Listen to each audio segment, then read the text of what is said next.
The EPS Vision Red Zone Report. I'm your host, Cody Stolka. Let's get right into it.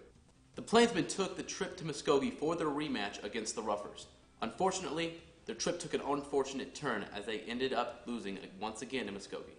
It looked like a close game going into the second half with the Roughers up by just 7, but Muskogee came out swinging to start the third quarter and never looked back. A few crucial mistakes led to the Roughers' 49-27 win over the Plainsmen.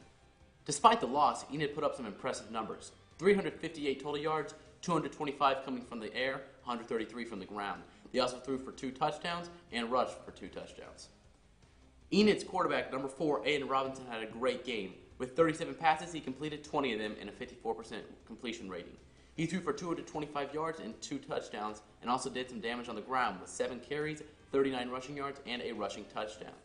The junior Blake Fuchsa had his first career start after taking the mantle from Enid great Luke Rao. He had a solid game. Number 24 racked up 24 carries with almost 100 yards, just shy with 94. He also did have a rushing touchdown as well. The sophomore phenom Tyson Kennedy had a great game at the receiving position. Number 5 caught 10 passes for almost 130 yards and a receiving touchdown. Tyson Kennedy also had a great game on the other side of the ball with 4 tackles, 4 assisted tackles, and a pass breakup.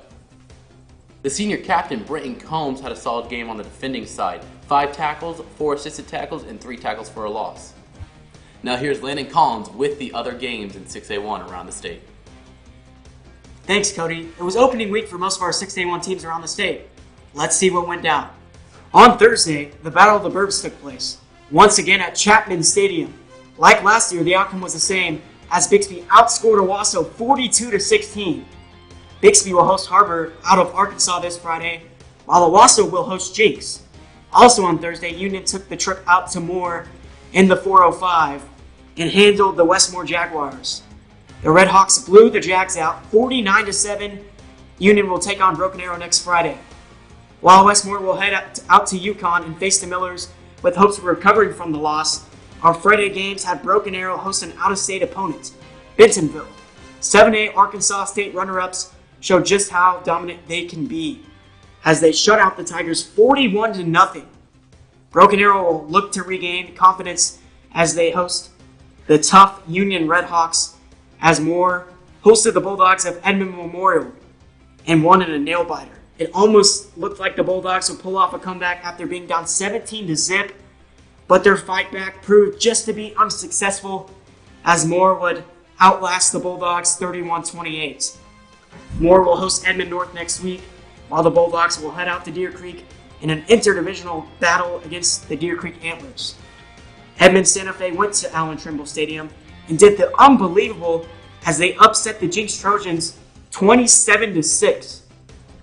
Jinx will hope to regroup as they hit the road to take on the Rams of Owasso.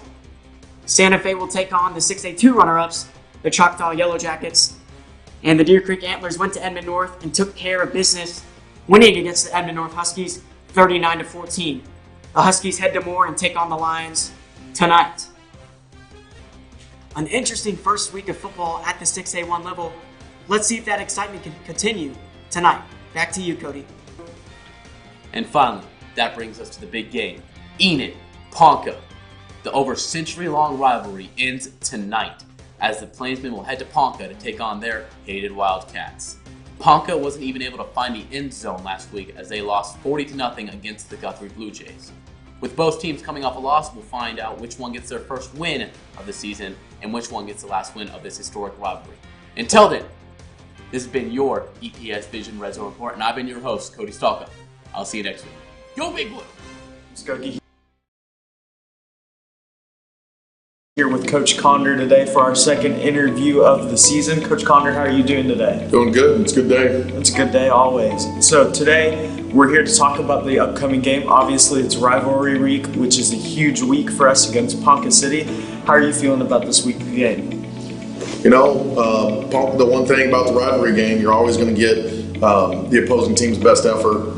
Ponca's going to show up. They're going to play hard. They're going to play with great energy. You know, they struggled a little bit last week, and so I expect them to right the ship a little bit and have a good week of practice, and they're going to give us everything they got. Yeah, they're going to really have to turn it around after a 40-0 loss last week, I believe.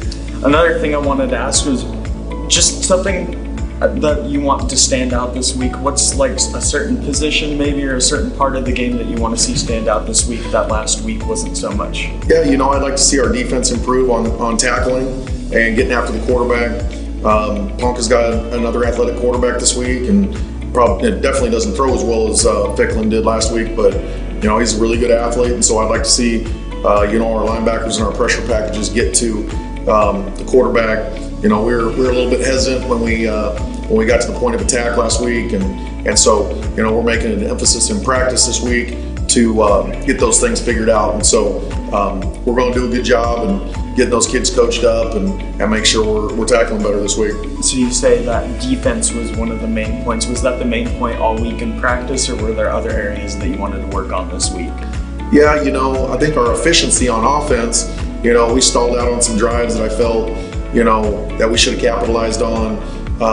It was pretty much a penalty-free game. We had a procedure penalty that cost us down inside the 30 at one point in the game last week, and so we gotta make sure that we're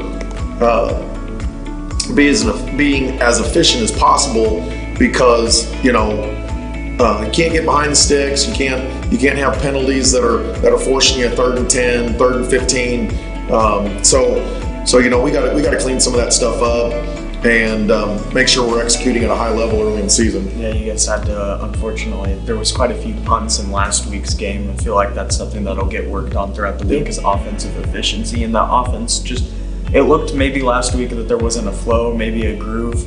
It's obviously the first game, so sometimes that happens, but that just looked like kind of what it was.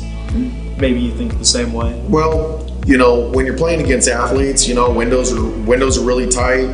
Their defensive front was, big, physical, athletic, and so we had to pick our spots to attack. We were trying to run power to the shade 5, and so we had to do some things formation structure wise to get to the shade 5, and so we ended up with 84 snaps total in that game, which I was gunning for 90 offensive snaps, which the national average is roughly about 55 snaps a game on offense. And so, our tempo was good, but the execution definitely needs to, ramp up a little bit. You said you want to see execution improve. Is there a certain position group maybe you want to see improve a lot more this week, that you want to see a lot of growth and improvement from, that wasn't so good last week? Yeah, we have some real talented wide receiver, and so we need to catch the ball when it's thrown to us. We had too many drops. Really, you want to go into a game when you're a pass happy offense of really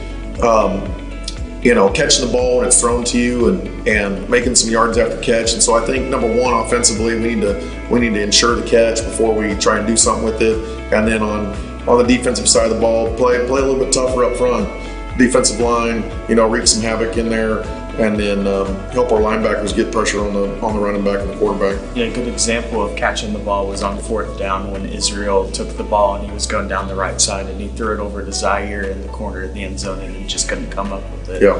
It was just some plays like that where we had the catch, just couldn't fully get it in. For sure, I'd like to have a couple of those plays back. And if you had a couple of those plays back, the drives would have stayed alive and could have had points on it. Yeah. But obviously, Ponca City is a 100-year rivalry as of this year, and it's unfortunately coming to an end. What does this rivalry mean to you and the team? So anytime there's a rivalry game, there's really a meaning behind it, and because it's a 100-year-old rivalry, this community is behind this game. The Ponca community is behind this game, and we always have great crowds and great atmosphere. And both teams always play hard. I think from my standpoint, the rivalry is such because being here for 10 years, you just see the passion in the kids, you see the passion in the fans, and you want it to be a great environment for the community.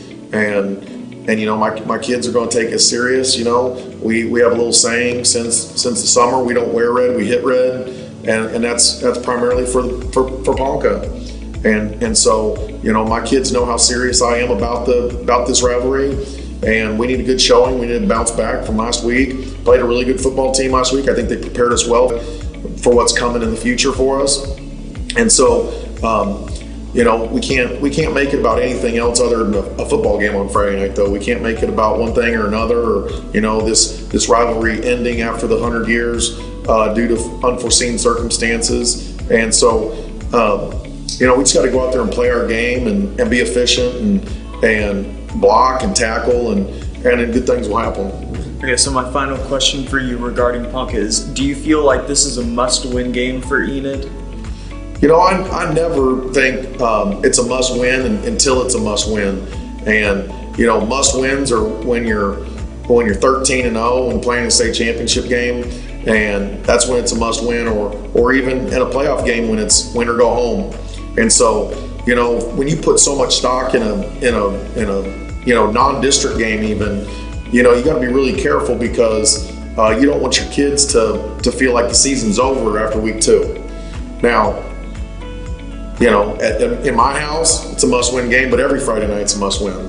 And so, I'm just taking it as another Friday night game and another chance for us to get better and improve and work on ourselves for district play. And next week we'll have a bye week where we can get some kids healed up and make sure that we're doing the right things and treating kids right. And if we go out and we play with the effort that we gave on last Friday night against Muskogee, we'll be fine. I can see it. We played a pretty good game on offense overall. There was some key moments in there. There was some good bright spots throughout the game. I just think you need to put together a full 60-minute game. Yeah, for sure. I mean, that's why you play these games. Early in the season, typically there's penalty. Games with a bunch of penalties or a bunch of turnovers, and we didn't have a bunch of penalties, we didn't have a bunch of turnovers, we didn't turn the ball over more than I would have liked. But all in all, I thought we had 385, 390 yards of offense, established a run game, which going into the game we weren't really sure if we could do that, so we were just shy of having a 100-yard rusher. And so there's a lot of bright spots about Friday night.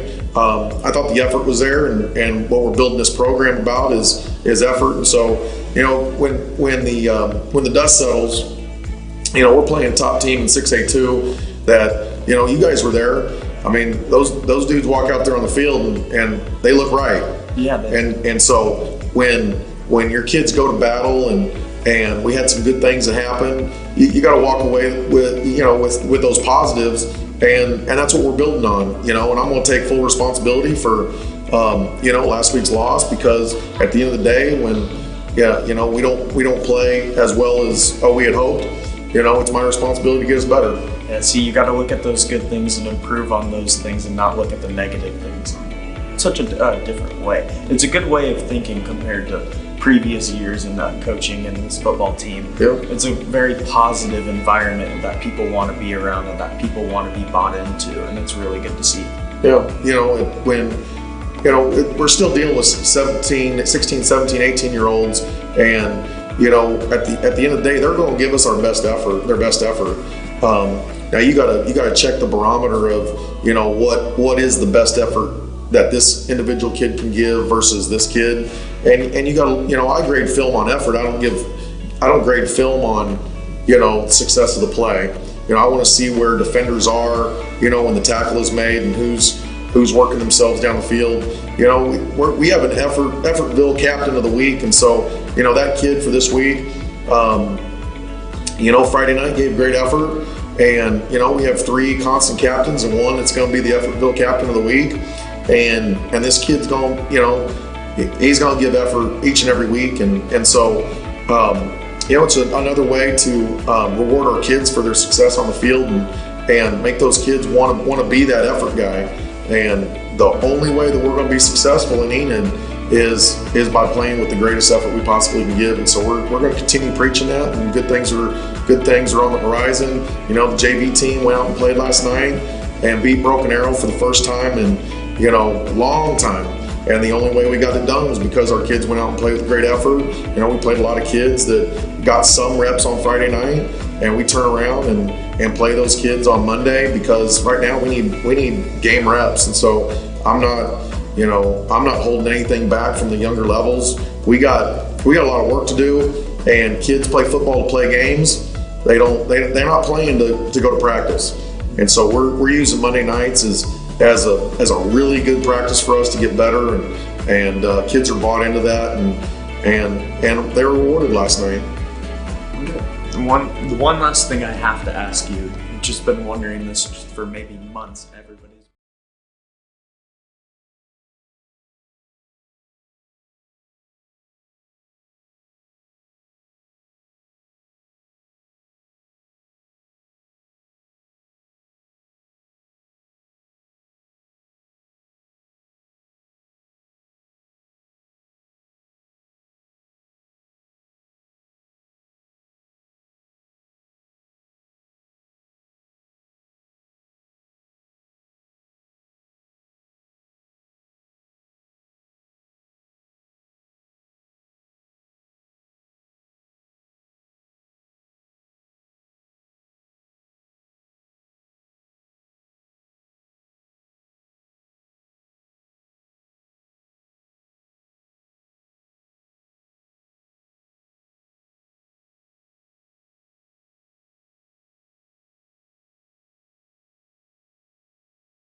Football fans, you still have time to pick up tonight's program for your chance to win a free Casey's Pizza.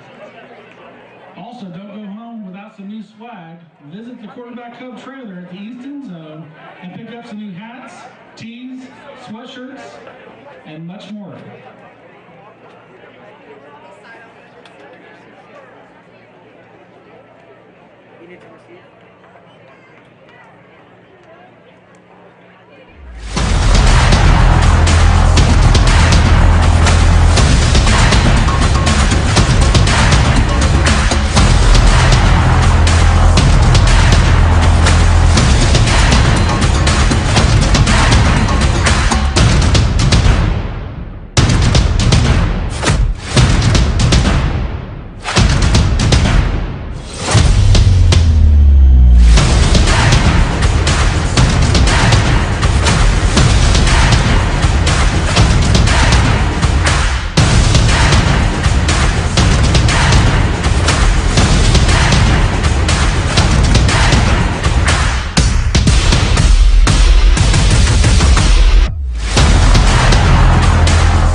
Between these two teams has finally returned, but just for one last time.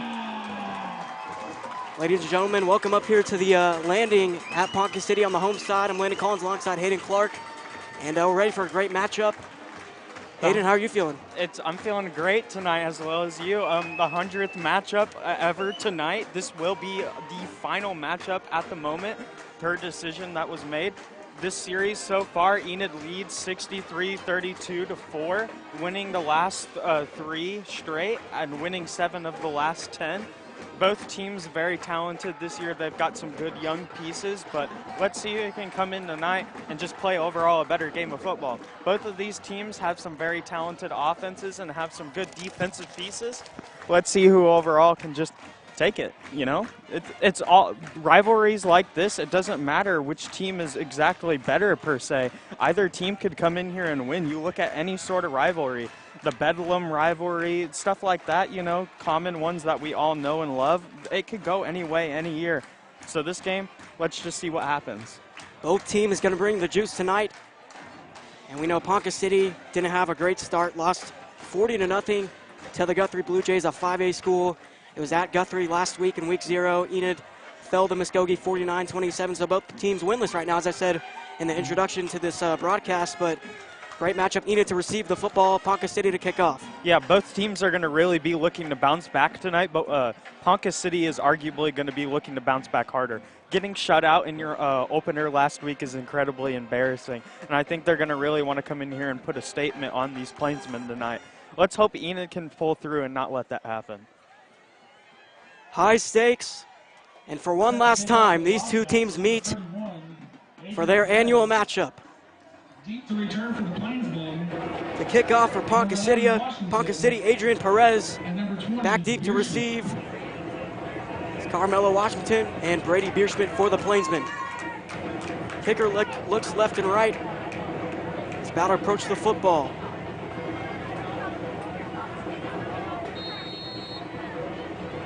This game is underway.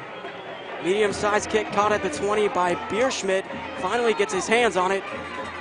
Gets through a couple of people taken down past the 25. Inside the 30, Plainsmen to start on offense. They're going to start over at the 27-yard line. Let's see what this offense can do tonight. Condor's offense, obviously a very, very special group with those two starters that are coming back, but also a key matchup is that those wide receivers out there on the outside. Those one-on-one matchups are going to be what decides this game tonight.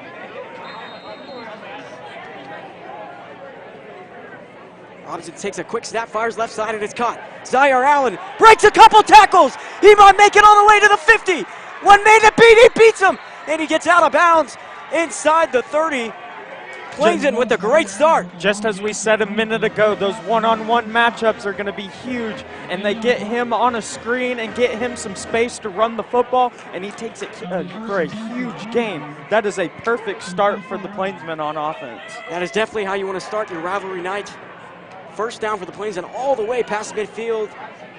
They're going to mark him at the 34. First down and 10. A-Rob takes a snap, fires, deep fade down the field. He got pushed, and there's the flag.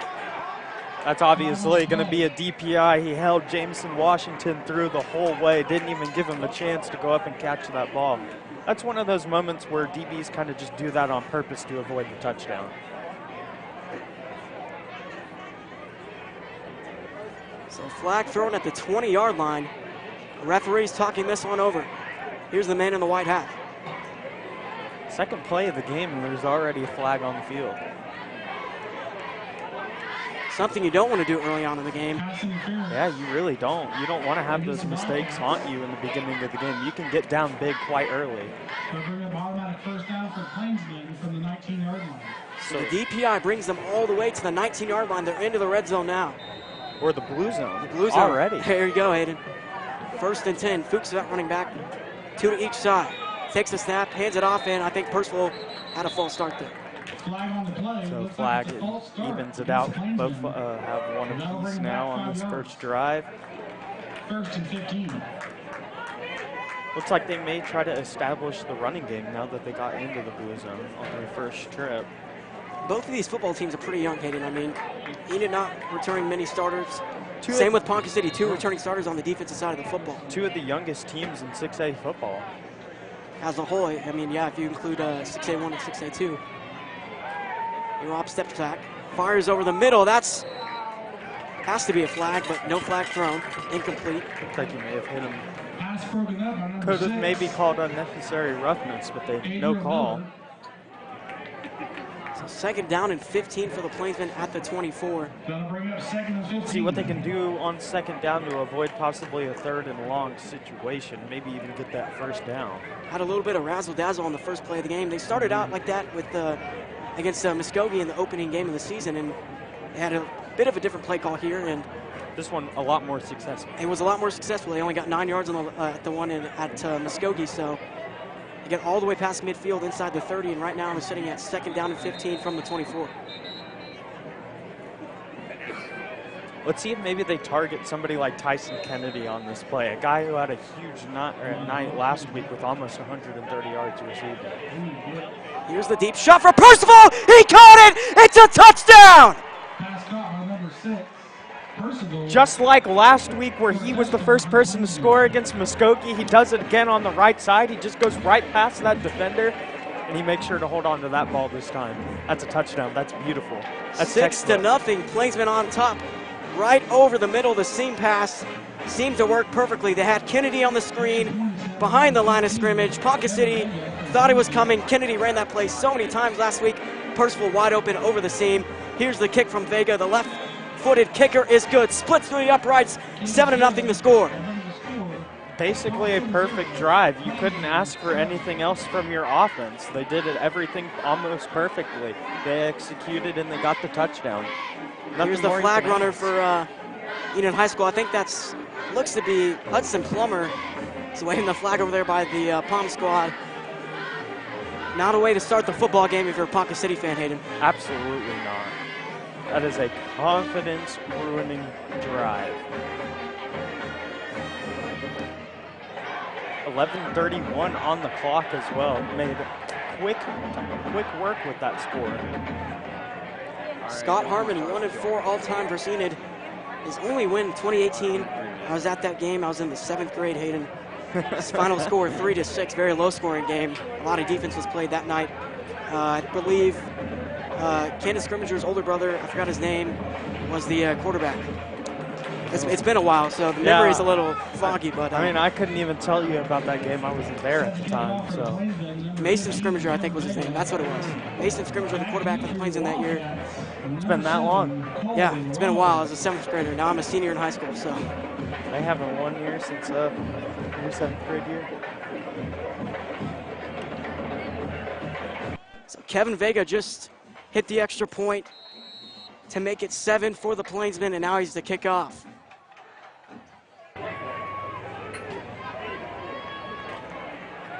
He's going to kick off from the 40-yard line. Cole Runnels back deep for the Ponca City Wildcats. Now we're going to get to see this Wildcats offense for the first time. One that we don't know much about. We don't really know the starters on that side of the football. And a flag down. Far side at the 40.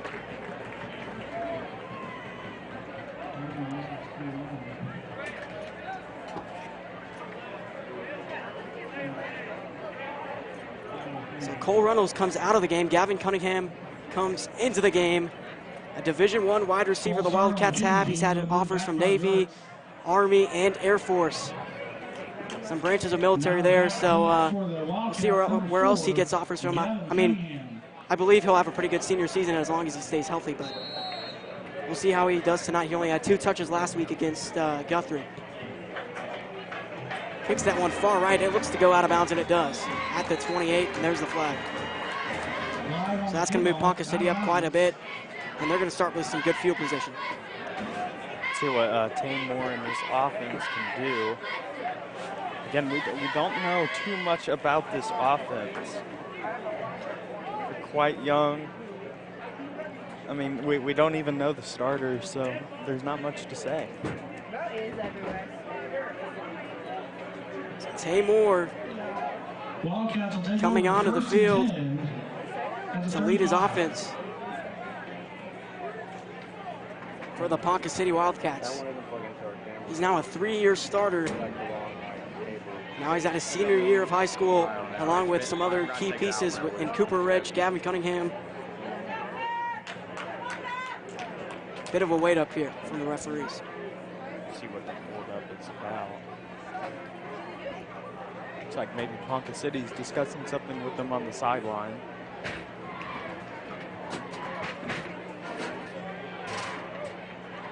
Armin talking to the head referee, seeing what the call is. A guy that I think it's a little interesting is out there tonight, Holden Balil. They're starting at linebacker for the first time. He had a huge off-season, put in a lot of work. So it looks like Britton Combs is not starting right now for the Plainsmen. We heard he was sick this week. Yesterday we saw him at practice. We went to practice. And he said, I'm sick. I'm hoping to play tomorrow. He said he was going to play, but we don't see him. So I guess he's not healthy enough. Quite possibly. So a 5-deep look for the Plainsmen. And the Wildcats have 2 to each side.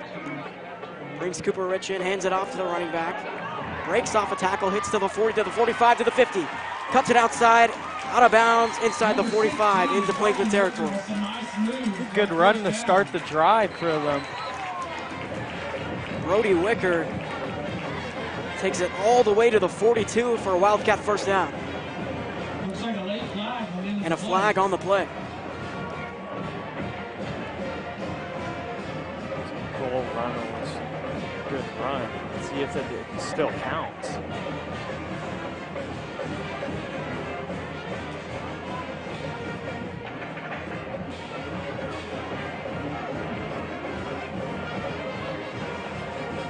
We're over here on the home side, so it seems to be pretty loud after that run. It was a little awkward usually, but they moved the Wildcats back, actually enter their own territory. It is a little awkward being on their side, but the turnout on our side isn't that bad either. Oh yeah, both sides packing the house tonight. That is for sure. Yeah, it's only an hour drive, so if you wanted to go to this football game, you definitely had the chance. I mean, people get off work usually around 5, 6, maybe even earlier, so. Here's the quarterback draw from Tay Moore. Gets past midfield all the way to the 47 for. Is that a first down? It's very close. And they're going to move the chains. No, they do not move the chains. Second down and very short. It's going to be inches to that first down marker. It looked like Bierschmidt may have dragged them just inches short. Let's see if they run the ball and get the first down for a fresh set. Open up the playbook.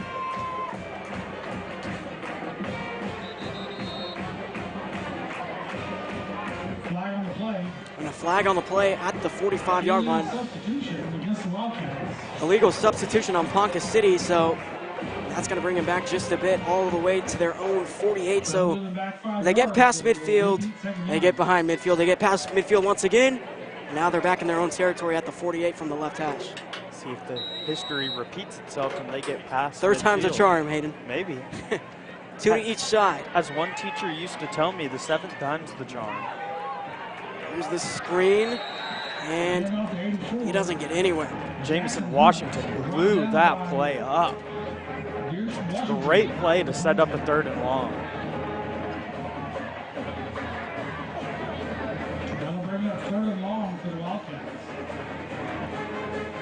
So they go from the left hash all the way to the right hash. Plainsman defense on their first drive out there right now. So if they get the hoping they get the stop here. Yeah, let's hope they get the stop and get the offense the ball back. Offense can get rolling more than they already are.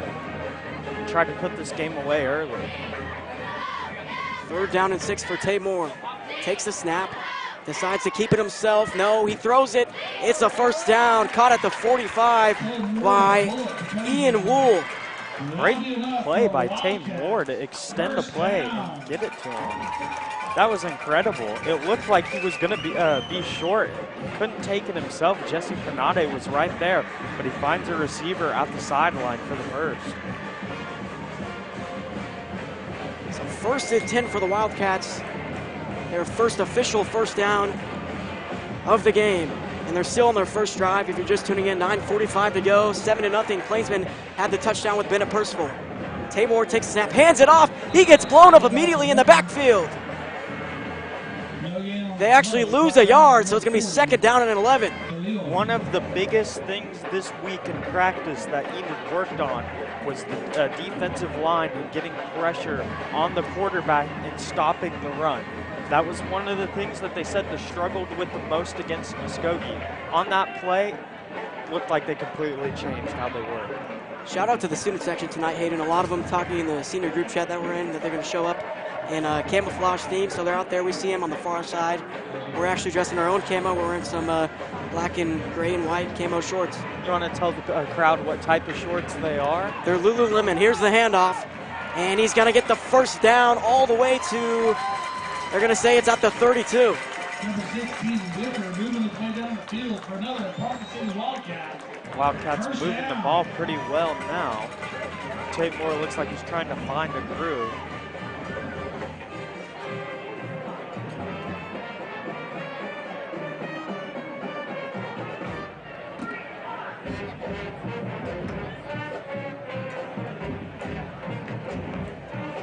.8:38 to go.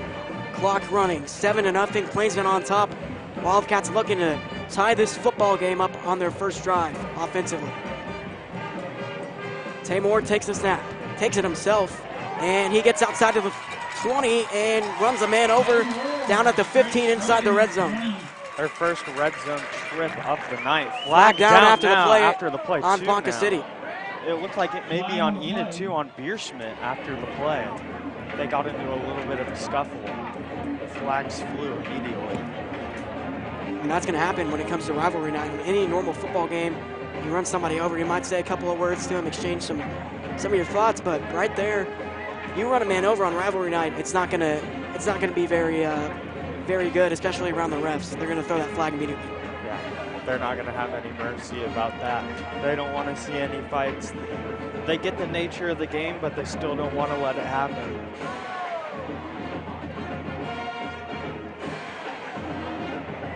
Scott Harmon does not look happy with the call. Personal foul also against Wildcats. Those penalties were all set. So it's an offsetting penalty. First and 10 for the Wildcats. Excessive celebration from both sides. From the 16-yard line. So the ball is spotted at the 16. Ponca City in the red zone for first down and 10. 3 wide receivers to the right when you count Cooper Rich. 1 to the left, that's A.J. Landis. A guy to note that is in the secondary is Carmelo Washington on your right. Here's Tamor, rolls right, and he gets dragged down. Hold him, Belial, and the ball's loose. The ball's loose. Who picks it up? They say it's Wildcat football. That was really close. It looked like Plainsmen could have got their hands on the ball. Stays with the Wildcats. Second down and 11 from the 17. Could have continued their turnover streak with that play. Let's see if they can get it next time. Still a great play regardless. Something they probably worked on all week was stripping the football. I mean, when you have a shifty quarterback in Tamor, he may not be the best at carrying the football, so, I mean. When there's this young and inexperienced of an offense, you're going to try to take advantage of that and create turnovers. Here's the handoff, and he's going to get nowhere, maybe a yard or two. They're actually going to give him 3. An experienced head coach like Coach Sears knows exactly what he's doing with this defense. He knows how to create turnovers and how to get these players to move around and make plays.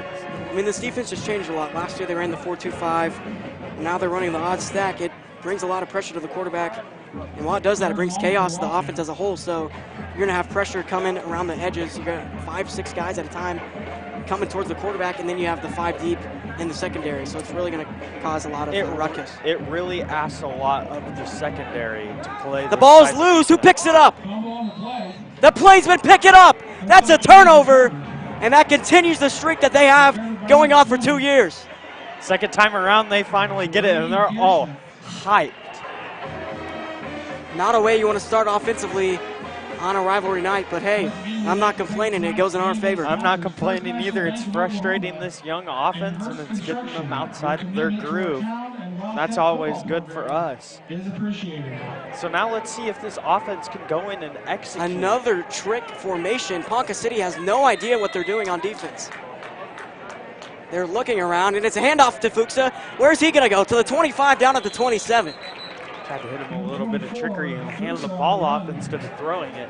Trying to catch him off guard with last week's play. One thing Scott Harmon said in his interviews that he knows that this team is going to try to be tricky with it. So first down and 10 for the Plainsmen. Left side, caught by Kennedy at the 20. Gets to the 25 to the 30. Kennedy comes upfield, stays on his feet, gets the first down to the 34. Great play by Kennedy to muscle his way through for the first down. Keeping this ball rolling. They're actually going to mark him at the 35, maybe the 36. It looks to be the 35. This offense is really rolling now. Let's see if they continue. First down and 10 from the 35. 6:28 to go. Plainsmen on top. Just got the takeaway on defense. Fumble recovered. Here's the snap. Robinson steps back, fires right side, this time to Kennedy. They flip sides of the field to the 40, to the 45, to the 50. Tyson Kennedy to the 40. He might make it all the way. Burst of speed down inside the 15 to the 11-yard line. What a run by Kennedy. He gets it to him on the screen on the left side this time, and he had nothing but room to run. He had nothing but daylight. just didn't have enough gas in the tank for I mean, it. he's definitely going to be out of breath after the last screenplay they threw to the left side, and then they flip it all the way to the right side. Same exact play call. Tyson Kennedy, you saw he was out of breath there, but hey, he got the first down all the way. They're going to stay at the 10-yard line. Timeout on the field. Current score 7-0. Plainsman on top. 6:12 to go. Hayden, what do you feel about tonight's game so far? You know, it's been a great start for Enid, been almost perfect. Let's see what this offense can do on this drive if they can capitalize off of the turnover and score, making it a 2-possession lead early on in the first. I mean, last time we were in the red zone, Bennett Percival had the touchdown up the seam. He was wide open, just beat his defender. I don't think they were there to cover it. Ponca City usually runs this cover 2 defense, something I don't think you can run against Coach Cameron Condor's offense. No, you really can't. This offense will make you pay if you are not lined up right and you miscommunicate. Mistakes on the defense can be detrimental in this type of offense that tries to run as many plays as possible and play quick. This offense is 10 times quicker than they have ever been in years, despite the inexperience that they have, which makes it look like they're more experienced than they are.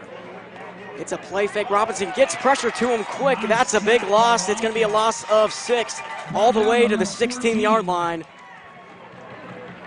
They tried to do a play fake that worked in the red zone for their first touchdown against Muskogee, which actually was also to Bennett Percival. Right there, they saw it coming. They sacked him.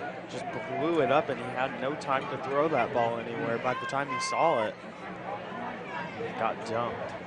Nothing you can do about that. 5:40 to go, 7-0, Plainsman on top. They're in the blue zone, rolls left, fires left, high pass for Allen, he takes it in! Big hit, and he holds onto the football inside the 10-yard line. Not a first down, but hey, what a catch from Zaire Allen. And this guy, such a special athlete, spent all week this week after having a down game versus Muskogee, catching the football with the machines. He spent all week practicing for his hands for this week so he could have a huge night. Robinson rolls, zips it, incomplete, looking for Kennedy, a little inaccurate. Kennedy not happy with the pass that Robinson threw to him, brings up a 4th down and 6 from the 7. Do you go for it right here, Hayden?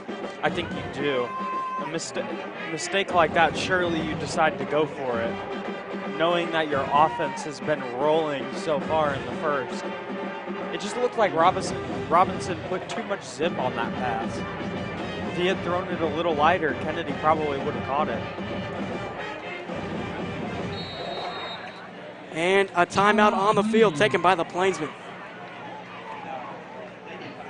So Plainsmen take their first timeout of the first half. Ponca City took the first time out of the game early on. And you know, Landon, knowing Coach Condor in a situation like this, there's no way he's kicking that football.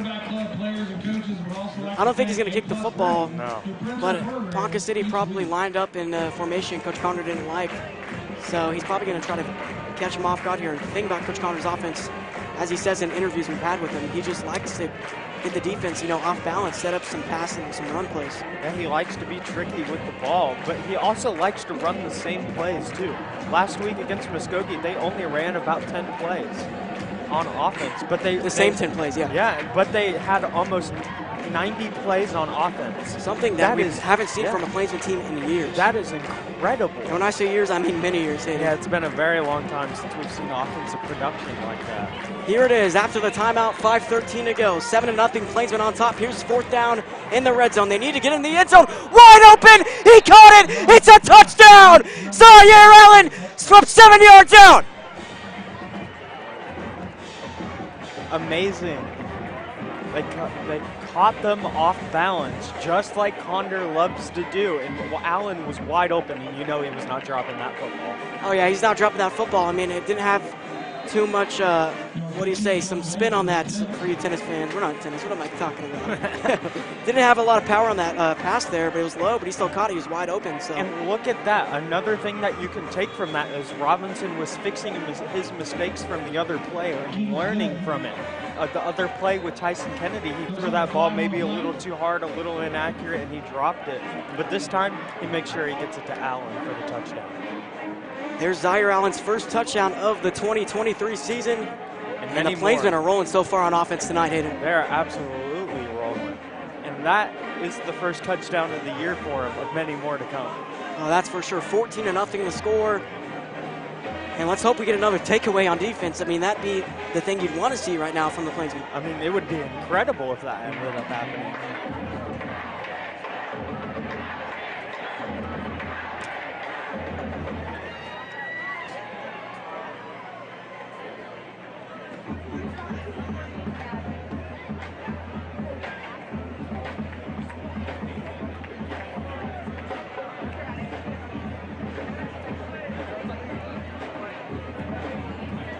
Personal foul against the Wildcats on the last play. Personal foul on the Wildcats from the last play. Scott Harmon not happy about that call, sending him with the ref at the 25 on their side. One thing to note, this Ponca City defense last year only allowed 21 points per game. That's pretty good. They've allowed 14 in this first quarter. I mean, here's the thing, they only have 2 returning starters. We only had 5 on defense, but it looks like we're rolling so far. Had the takeaway there on Ponca City's first drive.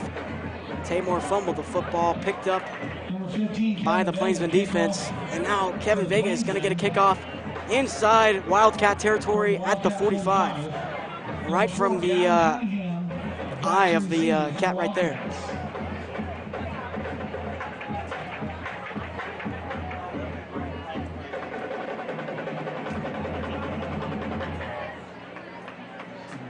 I'm going to give a quick shout out to Matt Lopez, my tennis coach at Oakwood Country Club. Thank you for tuning in so far tonight. You asked me for the shout out. I just realized I mentioned tennis earlier. You just texted me, sounding great. Appreciate that, Matt. So we appreciate all the love that we appreciate the love for sure from everybody.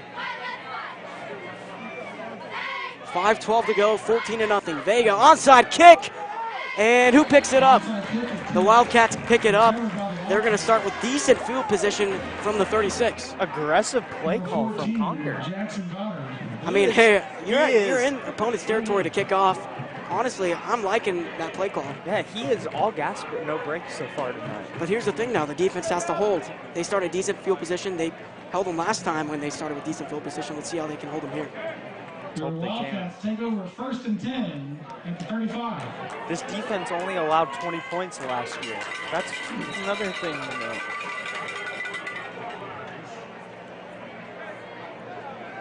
Two wide receivers on each side. 1st down and 10 from the 36. Taymor takes it from the center, fires. It's caught by Cole Reynolds, tackled at the 40. And they're going to mark him at the 40. That's a 4-yard reception from Reynolds. Brings up a 2nd down and 6. Reynolds just had nowhere to go with that football. Bierschmidt and Kennedy were both there to make the play. This Ponca City offense has not been able to get anything going in this first quarter. Taymor's really been struggling to this point.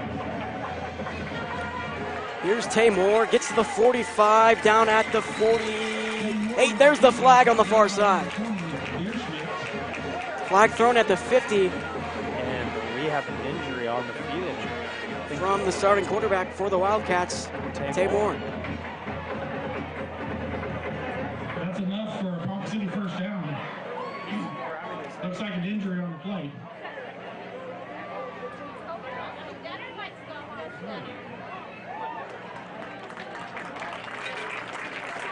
Moore able to get off the field under his own power, but number 35, Cortez Roland Barton, is going to have to come in at quarterback. As Moore is going to head to the sideline.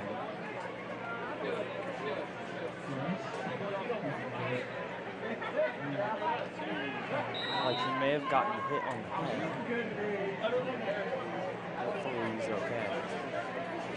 So we're going to say it's a 1st down and 10 from their own 49. 1 yard to go to get to midfield. Here's the handoff to the running back. Gets past midfield all the way to the 48. Brody Wicker on the carry. Couple of yards on that game, bring up 2nd and 8. Now 2nd down and 8, 4:15 on the clock. I mean, something to note here. I mean, Ponca City, 3-year starting quarterback Taymor just came out of the football game. And if you're a Ponca City fan, I don't think you're very confident in the state of the game right now. You're down 14-0 on offense with your backup quarterback who has barely any experience. Well, lucky for them, it looks like he's putting his helmet back on and getting ready to get back in. They're going to really have to rely on the run game from Brody Wicker, and he just got the carry all the way to the 44-yard line. All right, let's see how he looks. Tay Moore comes back into the game. See if he's okay. I've had situations like this happen in football before. Obviously, one of the biggest story, Tua Tagovailoa getting a concussion and then going right back in. Let's hope that's not the case. So Brody Wicker stays in the game. The running back comes out of the game, but they hand it off to Tay Moore. That's an interesting play call from the Wildcats, but it does work. Gets the first down all the way to the 37. And bring him right back in and immediately give him the ball. It shows how much confidence they have in him to make plays with his legs. Another flag down at the 37-yard line from the far side.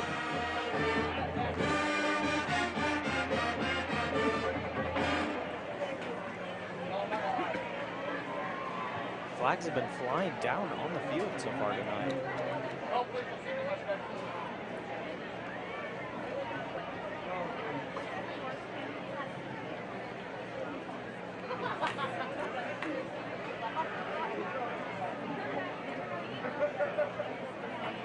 Looks like a sideline warning against the Plainsmen. Sideline warning against the Enid Plainsmen. Brings the Wildcats up even more into Plainsman territory. They're going to mark them at the 32. It's a first down and 5 yards to go. More tuck in. Nope, he moves the marker there. First down and 10. First and 10 from the 32.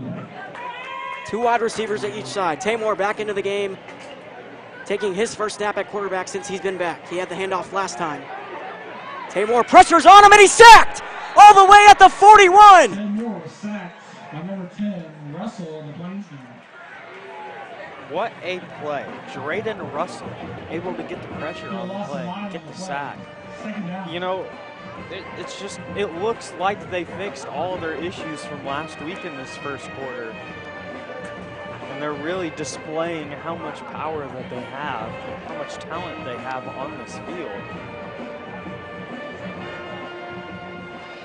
Here's the second down and very long. Second down and 19 from the 41-yard line. And the ball is loose. Tay Moore picks it up. He has to run it himself. Breaks a tackle, eludes, fires deep, and it's caught.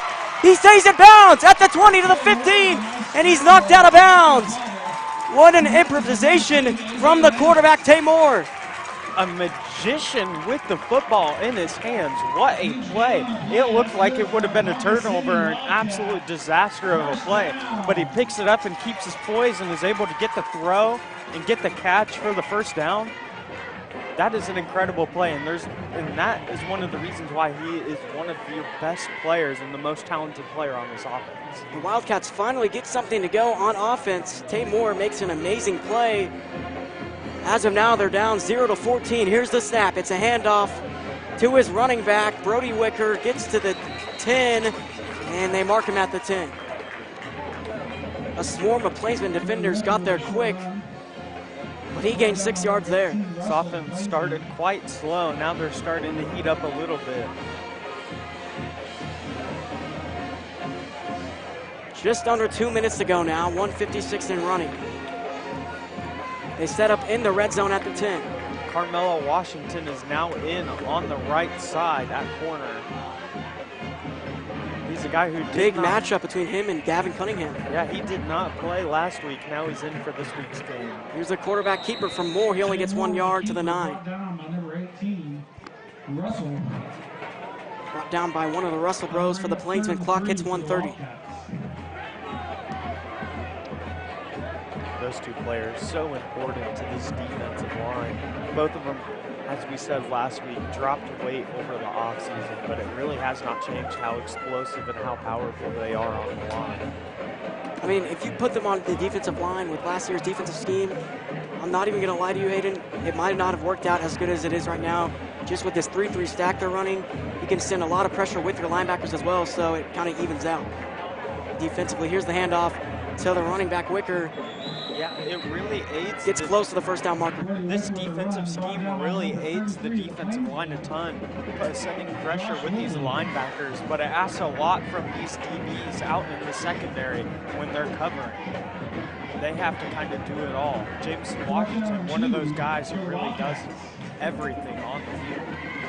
A guy who's making his first rotational start this season. He was a starter all of last season. Gustavo Renteria comes into the game at the defensive line. He was in earlier. 4th down and 2 from the 8. 21 seconds to go in the first. And Moore gets the first down, muscles forward. He can't get to the end zone. He gets to the 1, but that sets up the Ponca City in very good position.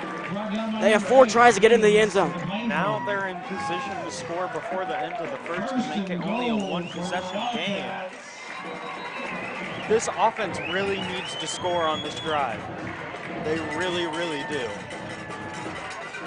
It may not seem like it, but this is a crucial drive. We're just going to let the clock run out here. That's the end of the first quarter. 2 Plainsmen touchdowns, 1 from Percival, 1 from Allen, both in the passing game. And the Wildcats just about to make their first touchdown of tonight's rivalry matchup. 14-0 to score. Possibly. You never know. I mean, just about. I mean, that's a synonym, isn't it, Hayden? Yeah. Hey, one thing to note, so far Ponca has 40 penalty yards in the first quarter. That is a pretty big number. Yeah, that's a very big number. So they're going to flip sides of the field. So you're going 100 yards from 1 to 1, flip sides of the field here. Already 200 yards of offense combined between both teams. It's definitely been an offensive battle, especially how the Plainsmen just, marched down the field so quickly. And that first play of the game they had with Zaire Allen on the outside, on the far side, he caught it. He just took off, got all the way to around the 30, and they just set up from there. Percival eventually caught it up the seam for the score. It's been half of an offensive fight so far. Let's see if the Ponca City offense can get into this fight and make it a real fight. If you're a Plainsman fan, you want a takeaway right now. Yeah, I mean, they're at the 1. You want to strip the football, pick it up. If you're a Ponca City fan, you want the touchdown. There's 4 tries to do it. And a tighter formation here. Under center, Tay Moore. Quarterback sneak play. And he doesn't get there. They're saying it's going the other way. Fumble on the play. Plainsman, pick it up. Are you kidding me? I didn't even see the football. There was a swarm of players from both teams there. And a flag after the play, but it's still going to stay with the Plainsmen. What a start to the game so far. A nightmare start for Ponca City tonight. Two straight possibly scoring drives negated by fumbles. A nightmare start, but an amazing start for the Plainsmen. I wasn't looking at the field when the flag was thrown. I only glanced over when the flag was thrown. I hope it's on the Wildcats just so they're not backed up to their own end zone.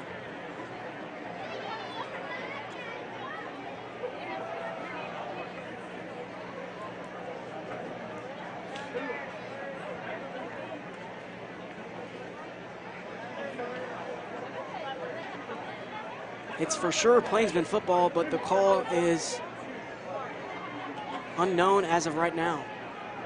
Scott Harmon talking over with the head ref at the 20-yard line from the near side. Plainsman come out on offense, Carmelo Washington in at wide receiver for the first time. This is his first drive at wide receiver all season. In 2 years, too. In 1 year. Because he moved here last year. Counting last year and this year. That would be 1 year. It's okay. 1 year, 2 years, however you want to say it. However you want 3 to the left, 1 to the right, first down and 10 at their own 1 yard line. You do not want to lose yardage right here, especially you don't want a safety. See if they take a shot down the field. That would be a gutsy call by Coach Cameron Condor. He steps back, fires deep down the field, lobbing pass for Washington, incomplete. Broken up by number 26, Hudson Haas. That was a battle all the way down the field. Hudson Haas up to the challenge against Carmelo Washington, jamming him on the line. That's That was great correction. coverage. Number 25, Xavier Parker. Hudson Haas is the linebacker for the Wildcats. Apologies, they called Hudson Haas on the speaker. Well, that was, I think it was 25. It looked to be 25 now. Could have been 26. Either way, 2nd down and 10 from their own 1. Steps back, another pass play. Very high pass, looking for Washington, incomplete. A little overthrown near the Ponca City sideline. And now you're at 3rd down and 10 from your own 1-yard line. So we've seen an underthrow and now an overthrow. Let's see what they can do on 3rd and 10. And get out of a dangerous spot, keep the chain moving. So they're going to stay in the spread formation. And in shotgun, 2 to each side. Fuchs to the right of Robinson. A pass play on 3rd down from your 0-1. Very gutsy over the middle. Intercepted by the Wildcats. Almost lost the football. Can he take it to the house? He cannot. Down inside the 5. Number 6, Adriel Miller with the interception for the Wildcats. Disastrous play. It gives some life to the Ponca City home side. As they thought nothing was going their way, they finally get something. And now they're in great position to score. Nothing was really going their way to this point. Now they're in prime position with 4 tries to score on the 1 or 2.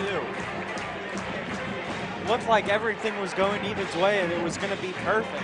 Not anymore. Maybe Robinson overthrew the ball a tiny bit, maybe missed the read. Either way, it's just a crucial error that could result in points. 2 wide receivers, 3 to the left, 1 to the right. Cunningham is all the way on his own, and he gets taken down quick behind the line of scrimmage. The defensive line attack got there immediately. Holden Balil there to get the tackle. He is showing out in this first varsity game this year. That's something about this 3-3 defense. You send 5-man pressures all the time, you're going to get stops like that, Hayden. Yeah, you really are. This system is built perfectly for short yard situations. They can get those stops in tight situations, able to get off the field, see if they can possibly do that, maybe get a stop on 4th down or force a field goal attempt. I got to imagine they're not going to go for the field goal at this point in the game. 10:55 to go. Ponca City down by 2 scores. Here's the running back. It's a touchdown. Number 16, Brody Wicker from 5 yards out. And the Wildcats are back in this one. And it should be within 7. Wildcats finally strike and get in this game. Took a quarter, but they got there.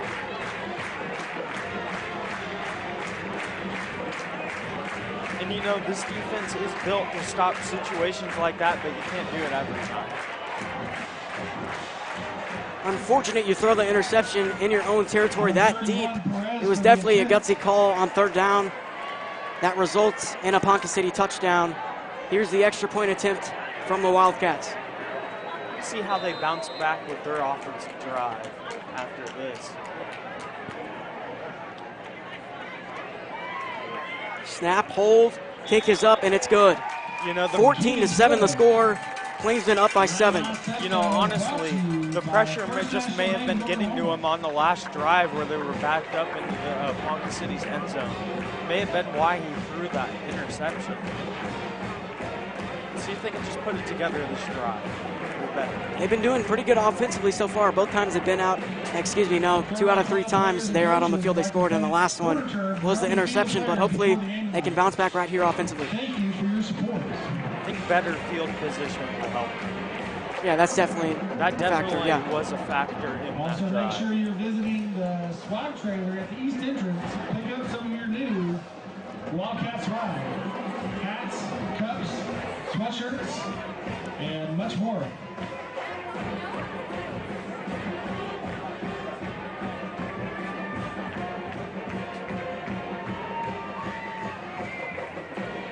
So Washington and Bierschmidt, 2 DBs or receivers, whichever position they need to play. Back to receiver. Yes, they're back to receive, and It's been a while since we've seen a kickoff return touchdown in Plainsman football, hasn't it? it has been. When was the last one? I can't even remember. I don't know. I don't know if we've ever called one. I don't think we've called one in all 3 years that we've done this together. And even 4 years for me, I don't think I've ever called one.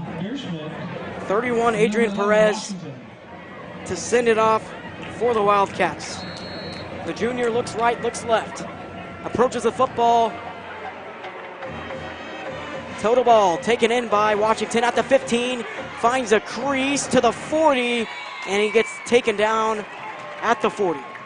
Plainsman with decent field position here.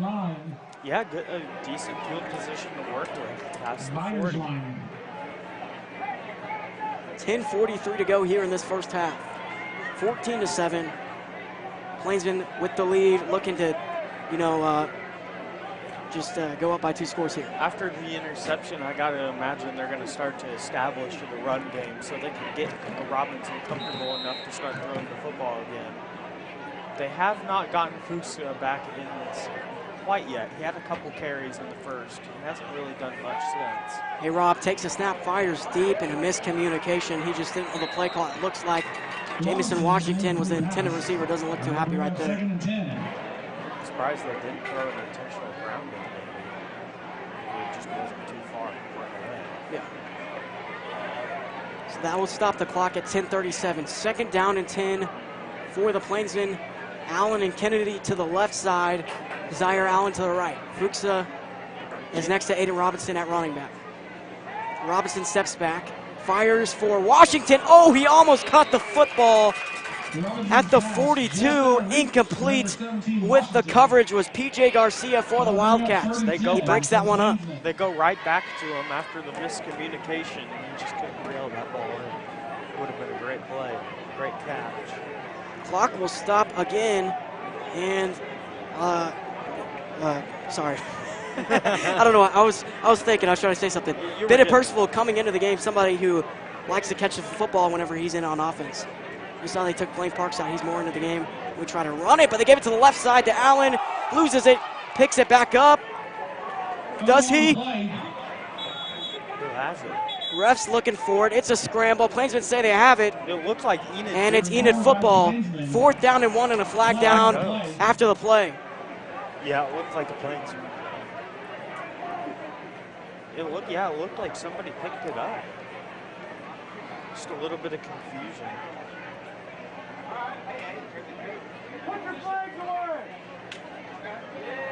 Fans over here saying, put your flags away. There's been a lot of flags tonight. Ponca City with multiple, over 200 yards so far tonight. I don't think they're allowed to put them away. I don't think they're going to listen to that. It's on the Wildcats, so it's an automatic first down for the Plainsmen into Wildcat territory. They're going to mark them at the, what do they say? They're still walking to the 30, no, to the 37, to the 36. Scott Harmon was livid on the sideline, getting into the ref's face about that call. You don't want to get ejected now. So another flag down. Another flag at the 34. False start against Plainsman. False start on the Plainsmen. That'll move them back 5 all the way to the 41, so it'll be first down and 15. Maybe they do need to put the flags away now that I think about it. Possibly. See, now when it goes against us, that's what we start to think. I don't like what they're doing now. They're making it even. 10:08 to go in this first half. Plainsmen up by 1 score. Here's the handoff. It's Fuchsia. Gets to the 40, maybe to the 39. He gets to the 39, so that will bring up a second down and 13 for Enid. That's an Him involved on the offense.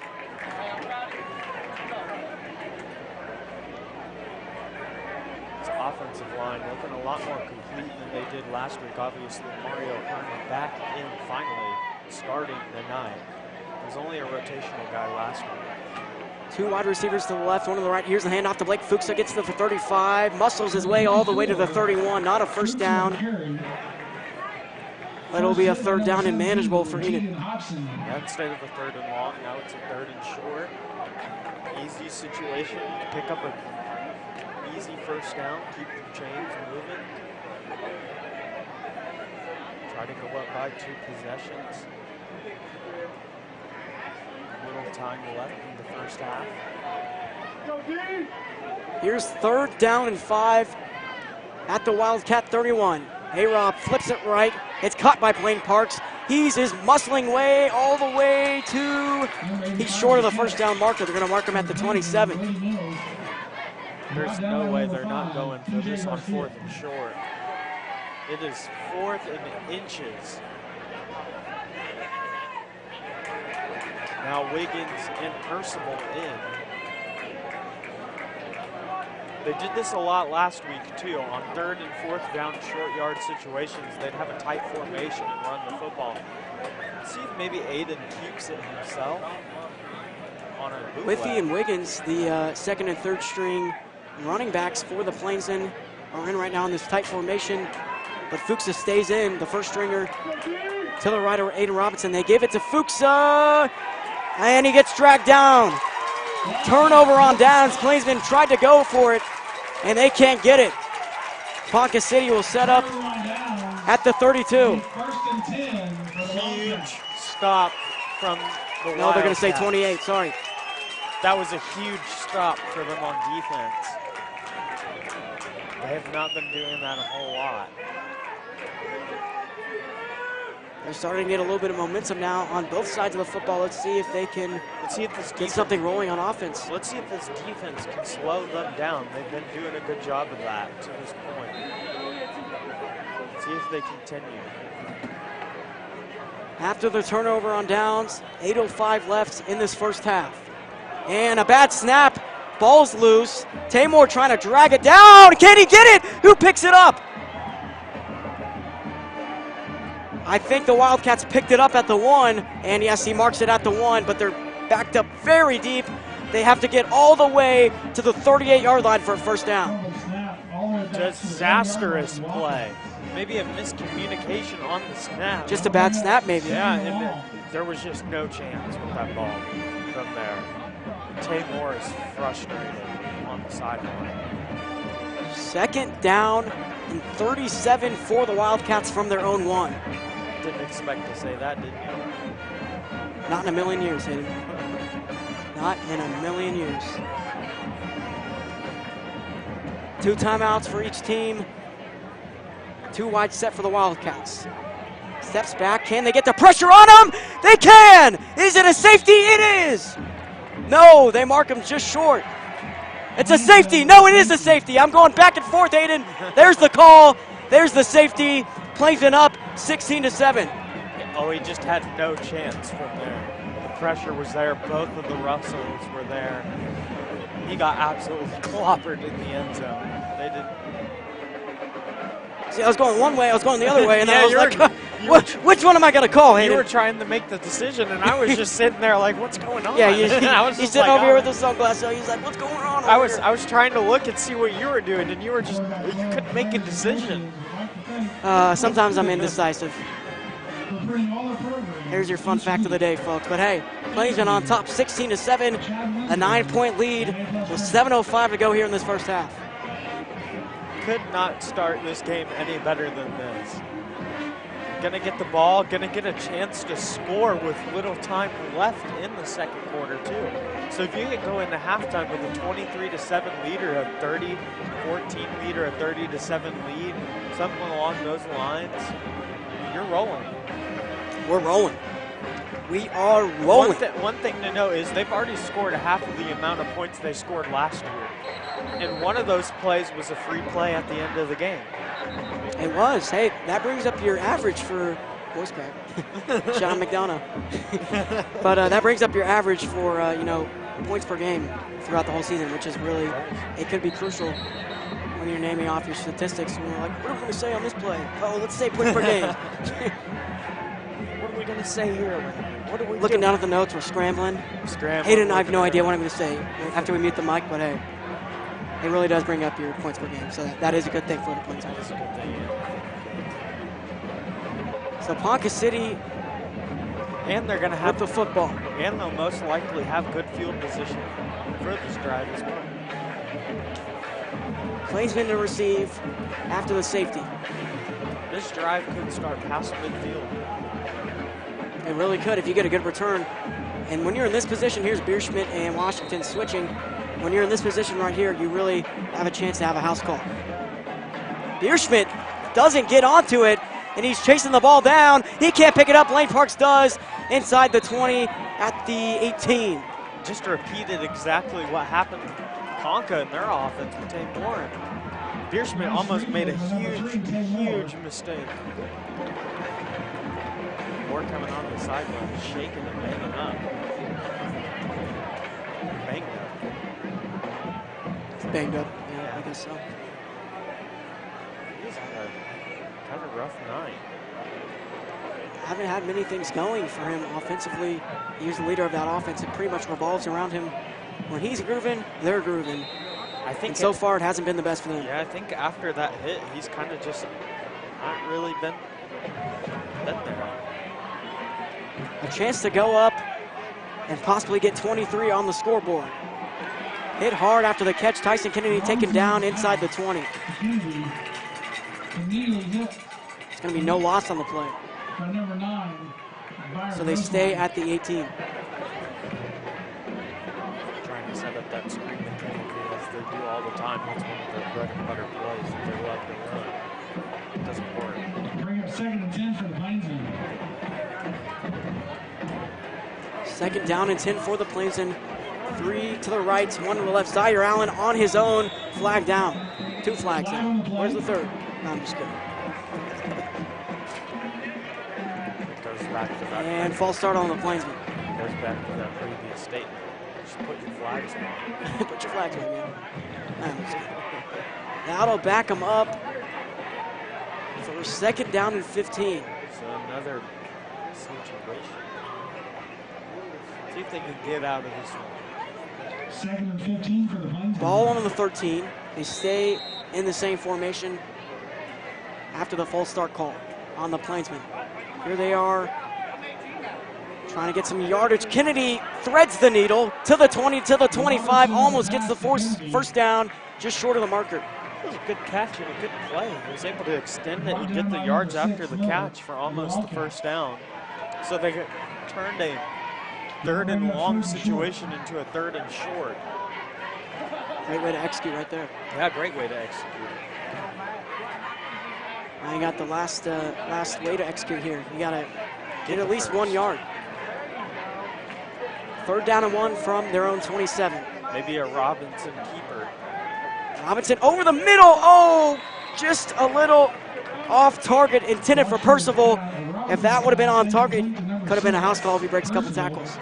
But hey, incomplete, drops dead. 4th down and 1 from their own 27. Looked like he may have no-looked that throw. That's going to be one he wants back. Had a wide open person. He's trying to be like Patrick Mahomes. And hey, as a Chargers fan, I don't know what to think, Hayden. I really don't know what to think. You're a Broncos fan, you don't know what to think either. I just want him to be another flag on the field. You know, Landon, I just want him to be Aiden Robinson on the field, not anybody else. Be yourself. You know that's kind of weird to say, and people I know what you mean. That's weird, but you get what I mean when I say that. Yeah, definitely. Be yourself. You just got to be you. Strive in life. Yeah. Scott Harmon talking it over. Wondering what's happening, calling a ref over. Pointed at I think it's on Ponca City for automatic first down for the Plainsmen. Somebody is not happy with these refs right now. Here's the call. And it's on Ponca City. Automatic first down for the Plainsmen. Keep this drive rolling. I've been a little silly tonight. My bad, guys. Having himself a night. 5:46 to go here in the first half. 7-16, Plainsmen on top. Looking to extend the lead. You're a little chatterbox on the way here, too. You were talking a little loud on the way. You were Hand off to Fuchs. Spins off a tackler. Stays on his feet. To the 40. To the 45. Down at the 47. A Punisher with the football in his hands who can make anybody miss and break any tackle from anybody, regardless of the size. He's actually a wrestling star, too. Maybe where he gets that strength from. Hand off again. Fuchs up the seam. Past midfield to around the 45. That's where they mark him. You know, a reason why he was regarded as the running back one heading into this season to replace Luke Rao is because of his ability to break tackles. I mean, you can't say it enough. He could break about any tackle. And he could house call any play, really. He is a talented running back. And to be a bell cow for this team. So first down and 10 from the Wildcat 44. Plainsmen have been thriving so far on offense, minus that interception in their own end zone. But hey, Bennett Percival into the game. Maybe see some passing attack right here. And also Joshua Withy in at running back for Enid. And he's a power back, the second stringer for Enid. I could get a jet sweep, you never know. Oh. Another holdback here. Referee was talking this one over. Clock is stopped right now, 5:11.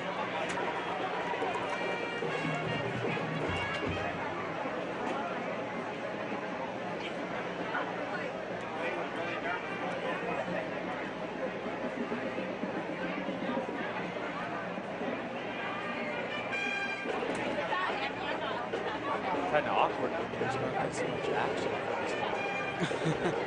That's what happens when these flags happen right now. It wasn't flag, it was just talking something over, but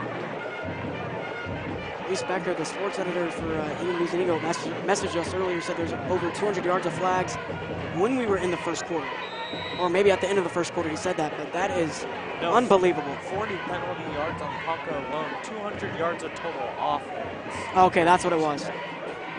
Here's the quarterback keeper, Robinson, trying to turn the corner, flag down. He gets the first down, and he's down around the 38. That one might be coming back. That might be a hold.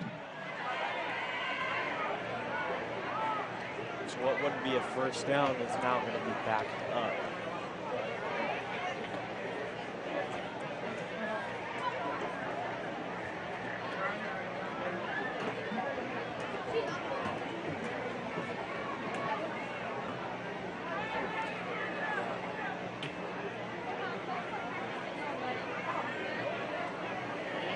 That will be a hold on the offense, so they are going to back up. Unfortunate, as you want to extend your lead.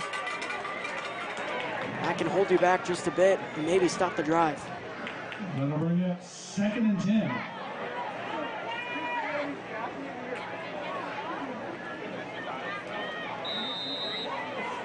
Fuchsa, over 50 rushing yards here tonight.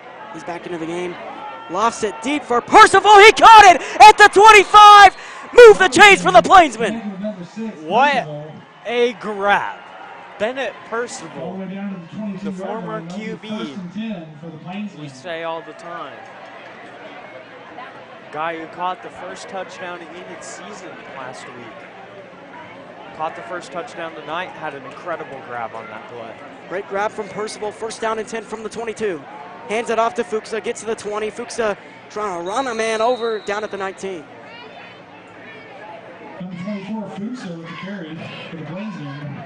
4-yard gain from the junior running back, Blake Fuchsa. So right there. Another blue zone trip, 4:19 to play. You got to imagine you're looking for 6. And another flag at the 19, maybe the 18. And that'll be a false start. False start on the Plainsmen. That'll cost him 5 yards. They aren't wrong. That will cost him 5.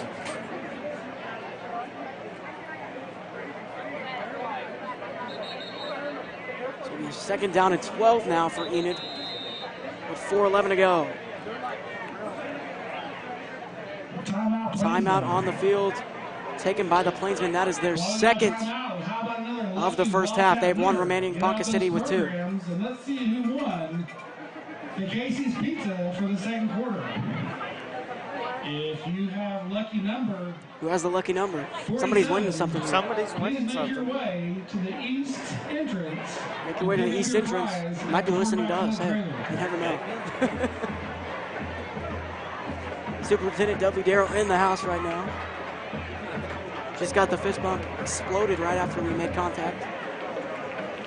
He's rocking the Effortville hat. We're rocking the Effortville shirts. Yeah, we are rocking the Effortville shirts, and someday we will be rocking the hats too. I think that's going to be next week is what Coach Condor told us. We don't have a game next week. Well, we'll get it next week, but we'll be rocking it anyways. We'll be walking down the halls. Wait, no, we got a hat policy. Maybe see hat us, policy. Maybe see us in an interview with it on or something. That's correct. Tune in on interviews next week with me. We have some good stuff. Second and, they say it's 13 now. 4:11 to go. Robinson steps back. Deep down the field. He's looking for Allen. He caught it, but he's out of bounds, and there's the flag. Pass out of bounds, but there is a flag. It's going to be a defensive pass interference, and that's going to put him in a pretty good spot.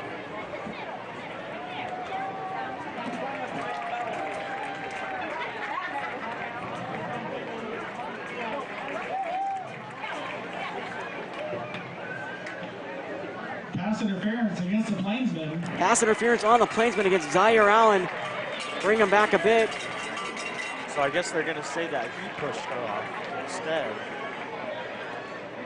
Zaire Allen is a receiver who has lots of length. He plays basketball also for Enid. Sometimes runs the 2 position, sometimes the 3. Sometimes he brings it up at the point guard position, but he's a guy. He's an athlete. Yeah, he's a guy who can really do it all. I know there's quite a few people on this offense who can, like Tyson Kennedy and him, but he is really a freak athlete who can do just about anything. Another person that's in right now is Israel Gonzalez at running back. And maybe a trick play. He's going to have to give it to Robinson. Ball batted down, incomplete. Incomplete. I don't know why he's still running. Thinks he scored a touchdown.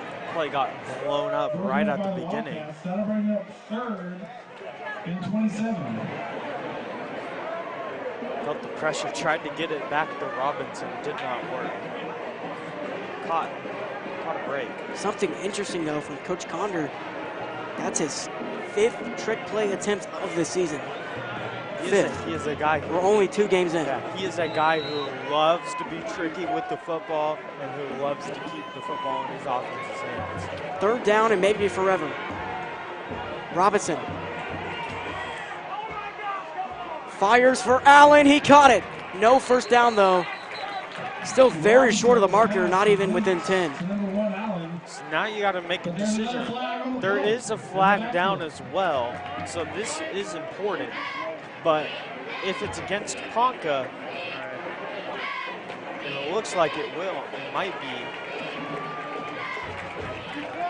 No, now it appears it'll be against Enid.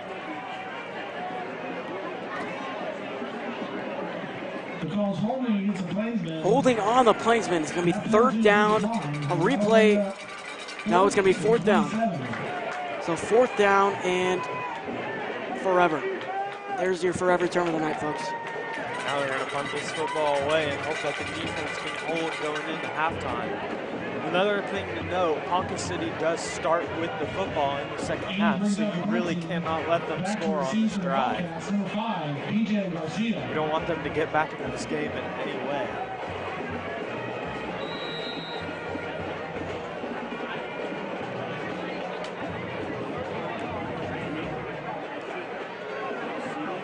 A-Rob to punt for the Plainsmen. Gets it off good. It could be a perfect one. He had one last week, and it's the end zone. Ponca City to start from the 20-yard line. They have 3 minutes and 46 seconds to get into the end zone and to get back in this game within 1 score. Tay Moore and the offense can do it. See if this Plainsman defense can get another huge stop, maybe force a 3 and out and give this offense another chance with the football going into halftime.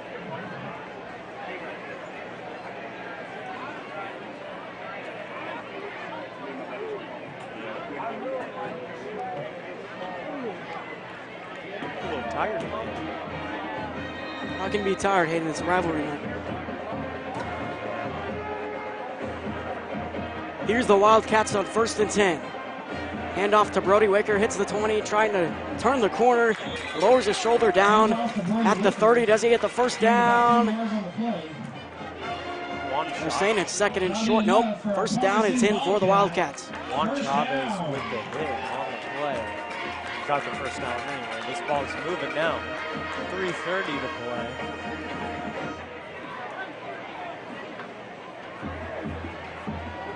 Here's the 1st and 10 after the 10-yard gain from Wicker. Hesitates, throws it. Gavin Cunningham can't take it in. Incomplete. That is a mistake you do not want to make right now. Absolutely not. You really want to move this ball as fast as possible. Or even get it moving instead of an incomplete pass.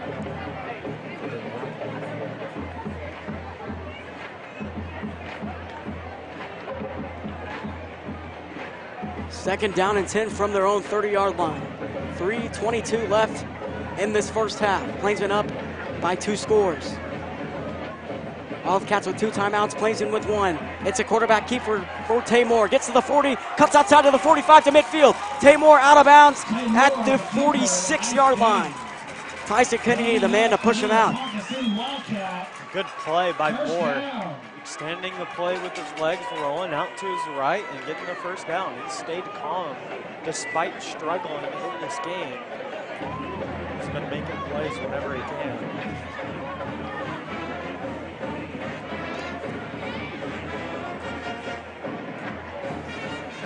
Ponca City has only scored these 7 points they scored tonight all season long. They scored 0 against Guthrie last week. Here's Taymor, deep shot over the middle, incomplete, and that's a flag. It's on Brady Bierschmidt, and that's going to give them phenomenal field position inside the red zone. Yeah, well, that's a huge mistake you don't want to make if you're the Plainsman defense. This late in the half, you don't want to allow any sort of points and keep Ponca City in this game. Interference against the Plainsmen. Well, that'll be 15 yards. Bierschmidt not having a bad night, just made 1 or 2 mistakes. See if he can bounce back. They're going to mark him at the 30. Automatic first down for the Wildcats. They have 2 minutes and 51 seconds to get into this end zone. Split set, motions in, Cooper Rich. Here's the snap, here's the handoff to Wicker. Tries to get off a block, and he can't do anything. Plainsmen get there quick. No gain on the play. Good play by the defense. Getting the stop, keeping the clock rolling. Now 2:30 to play. Second and 11. Second down.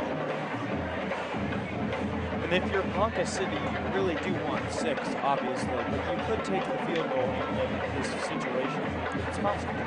It is. Clock approaching 2 minutes here. 2:18 and running. Taymor will take the snap. Deep shot towards the end zone. He's looking for Cunningham. It's incomplete. No flag on the field either. Pass from Taymor to Cunningham. Just incomplete. Good coverage by Bierschmidt in the corner of the end zone, following this man all the way there. That'll bring up 3rd and 11 for the Wildcats.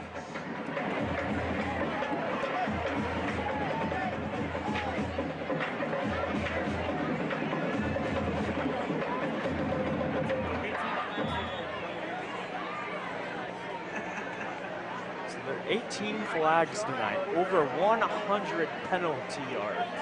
That's insane. Quite a big number. In the first half, you might think, oh, maybe that was a long football game, but nope. no. It's been a long half. We're sitting here with 2:12 on the clock, Henry. There could be another No couple words. flags thrown. No words. We could hit 20 by halftime. We probably will. Within the 2 minutes, and at one point they were going flag, flag, flag, over and over. They started throwing multiple. Every other play too. they had a flag. They were getting really happy with the flag. That was the point when what were we saying? We were saying keep the flag. Yeah, keep the flags away. Put them away. Put them away. I think somebody in the stands said that. Yeah, and then we just started saying it. Yeah. I think we Ironic, agreed. huh? We wanted to put the word out there. Yeah, that's definitely what it was. We wanted to put the word out for them, right? Yeah. 3rd down, though, for the Wildcats. 11 yards to go from the 31. They need to get into the end zone to go into halftime, with a good mindset. I mean, just staying close in this game. You do not want them to have that mindset. That's why I need to get a stop right here. This is a huge 3rd down. Expect to see some pressure. Motion Runnels fakes it, tries to elude the sack, and he gets sacked in the backfield. Got The Russell Bro got there. He got manhandled in the pocket. He just had nowhere to go with that football. There was 3 or 4 people on him to get him and just dragged him down by his arms. Drayden Russell with the sack, a 4-yard sack, and it's 4th down with 15 yards to go. Looks like they're going to punt the football. Back deep to receive for the Enid Plainsman, Carmelo Washington. We're going to have about a minute left to do something with the ball.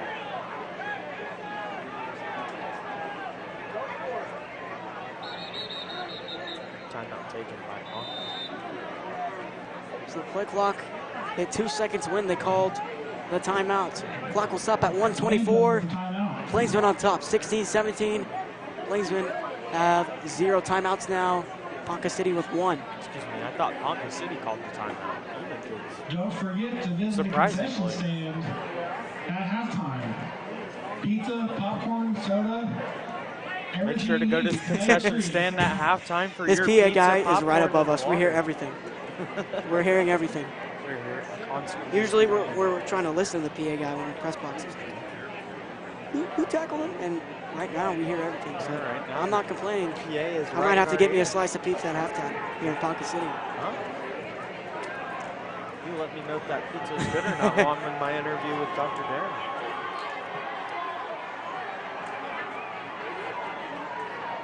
Plainsman faithful getting loud on the far side. A very big 4th down. And they're going to go for it. What a play call on 4th and 15 to go for this. Let's see if it pans out for them. Maybe they just don't have faith in their kicker to make a field goal from here. Here's Moore. He's going to end up punting it. Bounces at the 10. They pick it up at the 1. Unbelievable. Unbelievable. Guess it works out in their favor. Something they probably worked on all week, I'm assuming. Or just they've probably worked on that play a lot, so it did pan out for them. Plains going to start inside their own 5 at the 1. 116, you got to go about 99 yards. You want to score. Never say never. 70, 75 yards for a chance of a field goal. Let's see what they can do. No timeouts either. Never back down, never what? Never give up. Let's see if they do it right here. 99 yards to go to the end zone. Plainsmen looking to extend the lead on offense. They had 2 consecutive scores in their first 2 drives, and then after that, they really couldn't get much going. Let's see if they can do it right here. Maybe a deep shot. It was a twin set, so very Last possible. time they were in this position, Ponca City picked the ball off. Like we said at the beginning of the game, these one-on-one matchups, they really got to take advantage of it. They're just going to run the ball. Fortunate they gained a couple yards. You're not backed up literally to your own end zone. So now you're at maybe the 4, the 5, or the 6. They mark them at the 4. That's Blake Fuchsa with the 3-yard carry for the Plainsmen. 2 wide receivers to each side. Robinson hands it off again. I think they realize that passing it in your own end zone is going to work this time. And they also want to run this clock out as it's sitting at 49 seconds. That's a first down for Enid as well. Move the chains to the 12-yard line. One of the few times that you haven't seen Condor be aggressive with the football. Just running the clock. I mean, you really just don't want to get any turnovers here. That's what it's going to happen if you try to air the ball out every play. But they air it out right here. Tyson Kennedy to the 15, down at the 17, taken down, out of bounds by Jackson Goddard. 31 seconds on the clock now. Decisions to make. What do you do with the ball? What do you do? You can run it, you can throw it, you know? Play fake. There's a lot, yeah, there's a lot you can do. 30 seconds to go, and it's a handoff this time to Fuchsa up the seam, gets to the 20-yard line. You know, honestly, Number 18 of the Wildcats, Aiden Hobbs. looks like they're just going to take this to halftime, but it would have been interesting to see if they'd taken a shot down the field. And it's a screen pass. He hits Washington, gets the first down. Are they going to call the timeout? They don't even have the timeout. What am I talking about? Number 11, Washington. Cats with the only timeout. They move the football. Clock's going to resume here soon. 4.6 to go. Might as well air it out on the last play. Might as well. Clock resumes. It hits 0. That's the end of the first half. That's the half. Buzzer rings, 16-7. Plainsmen up by 2 scores in the 100th matchup between these two teams, and also the final matchup. It's been quite the eventful first half, I'd say. You know, quite a few good plays, quite a few, negatives, but, it's been overall a good first half for them. Offense has been executing on a couple drives, been able to put points on the board. Even the defense has been able to create turnovers and put points on the board as well. So overall, both sides of the football playing a great first half. Let's see if they can continue that energy and go into the second half and play just as good.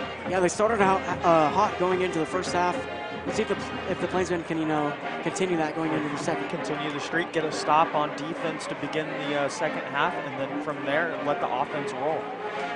Well, the score is 16-7 going into halftime. Here's a quick message from our head principal at Enid High School, Mr. Liddell, and then Hayden's interview with Dr. Darrell. Yeah. Good evening, Pacers and Plainsman family. Halftime of Ponca City. Enid High on the road, and heck of a game, and we've got to keep cheering those Plainsmen on and finish us strong. From there, we're set to where we've had an amazing week this last week at Enid High. Students had Friday off, staff were in some great training, and then here we are at the game on a Friday night. Doesn't get any better than this. Going into next week, Labor Day Monday, set where there's no school for the students, so we just keep rolling. Everyone enjoy their time off, and then we're set to where Tuesday we'll pick up the pieces.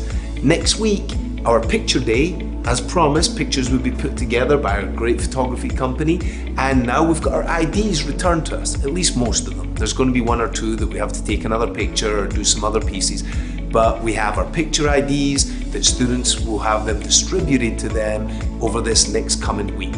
That's going to be an important piece because you're going to need that anytime student needs out of the restroom or out of class to go to the restroom. They need to do any of the other pieces that we're checking on, and they have to wear it around when they're in school the whole time. Again, back to our safety plan. We're all about our student safety and our staff safety, and that just becomes a critical piece of that puzzle. We're then set to where this coming week there is no football next Friday, the September 8th. That's kind of bye week for the Plainsmen.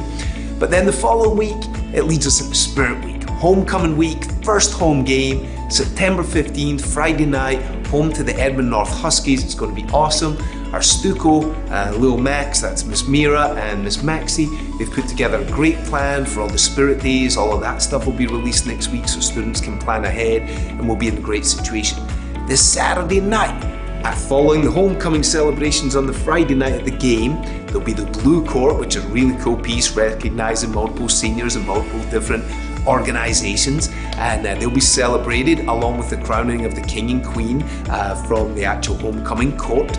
And then that'll all come together on the Saturday evening with homecoming dance. Homecoming dance will be 7 till 10 p.m. at the new gym, and that costs $7 to get in, and you'll need your student ID. You won't get in without it, so you've got to make sure you get that taken care of. There's some students that were absent on picture day. Your makeup day will be September 7th. I know you'll be saying, well, will I have my card back? Will I have it in time? We'll work on getting you an ID, and in the meantime, there'll still be a way for you to get into the dance if you've not got your ID because of that reason. But we as an admin team will help you get what you need in order to actually have a backup version of your ID and be able to still get into the dance. So that should work out great. Really, really cool piece. Got to tell the story. We have Harold Ham. Amazing story of an entrepreneur in Oklahoma from Enid High School, graduate of Enid High. He has a book signing at Oklahoma State University this coming Thursday, September 7th.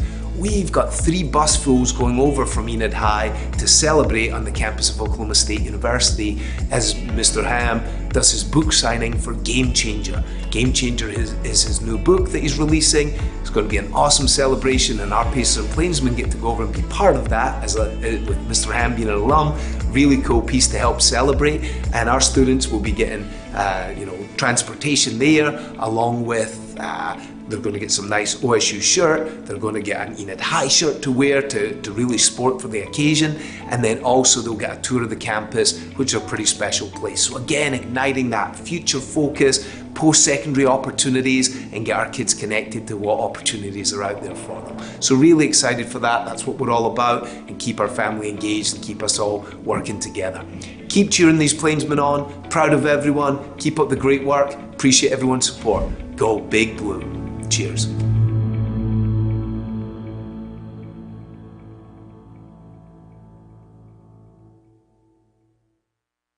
Hello, everybody. Welcome to the halftime show here. Hayden Clark with Dr. Darrow. Hey. How are you doing today? I'm great, buddy. How about you? I'm doing great. And We're up by 9 points. Life's good. Yeah, you know? That's good for us. Absolutely. It's been a great first half to this point. You want to kind of give a little quick recap, or do you want me to? Yeah, I don't mind talking about it. But, we set the tone early, scoring quickly there that first drive. And defensively played really well.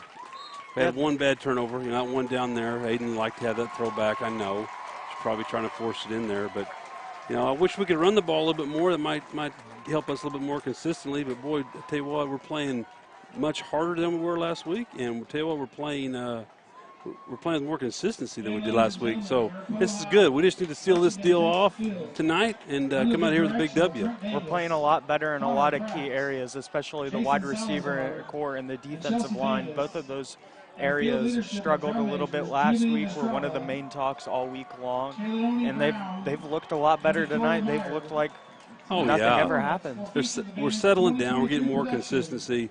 Coach Sears has got that stand-up defense where they're all standing up right before the snap of the ball, and they're blitzing every which way.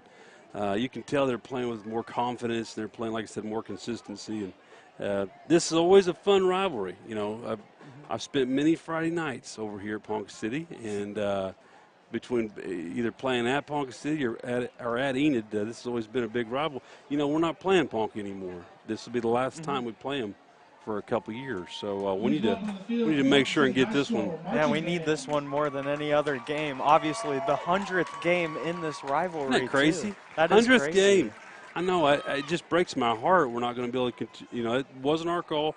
It was their call. Ponca City chose to not continue it, and that's fine. But anyways, I wish we could keep playing. We're not going to, but nonetheless, let's win this one. That's what's tonight's what's important. Yeah, this one's. It may be the most important game in this rivalry of all time. Absolutely. The 100th game and possibly maybe the final game, maybe forever. Yeah, maybe hope not. Surely not. Hopefully hope not. Yeah. But it's been a great game so far. But I just had a couple questions for you. Maybe Fire just away. to get it going. I'm gonna ask you some questions too. Okay. All right, you go first. So many students here have admired you and admired the way that you've been around here and the presence that you've had. You. How have you created those connections? What have you done to I don't get know. that way? I appreciate the kind words. I do. I've always had a great fondness of Enid High School and you guys, not just you guys, the band, the palm, the cheer, the trainers, the football players. I love all the kids at Enid High School and across the district too. And I don't know. I appreciate the kind words, but I'll just leave it at that. Thank you. It's about as good a compliment as an educator could get. If you can relate to the kids and they know who you are and they respect you, that always means a lot. So. Speaking of relating those kids, how do you remember everybody's name?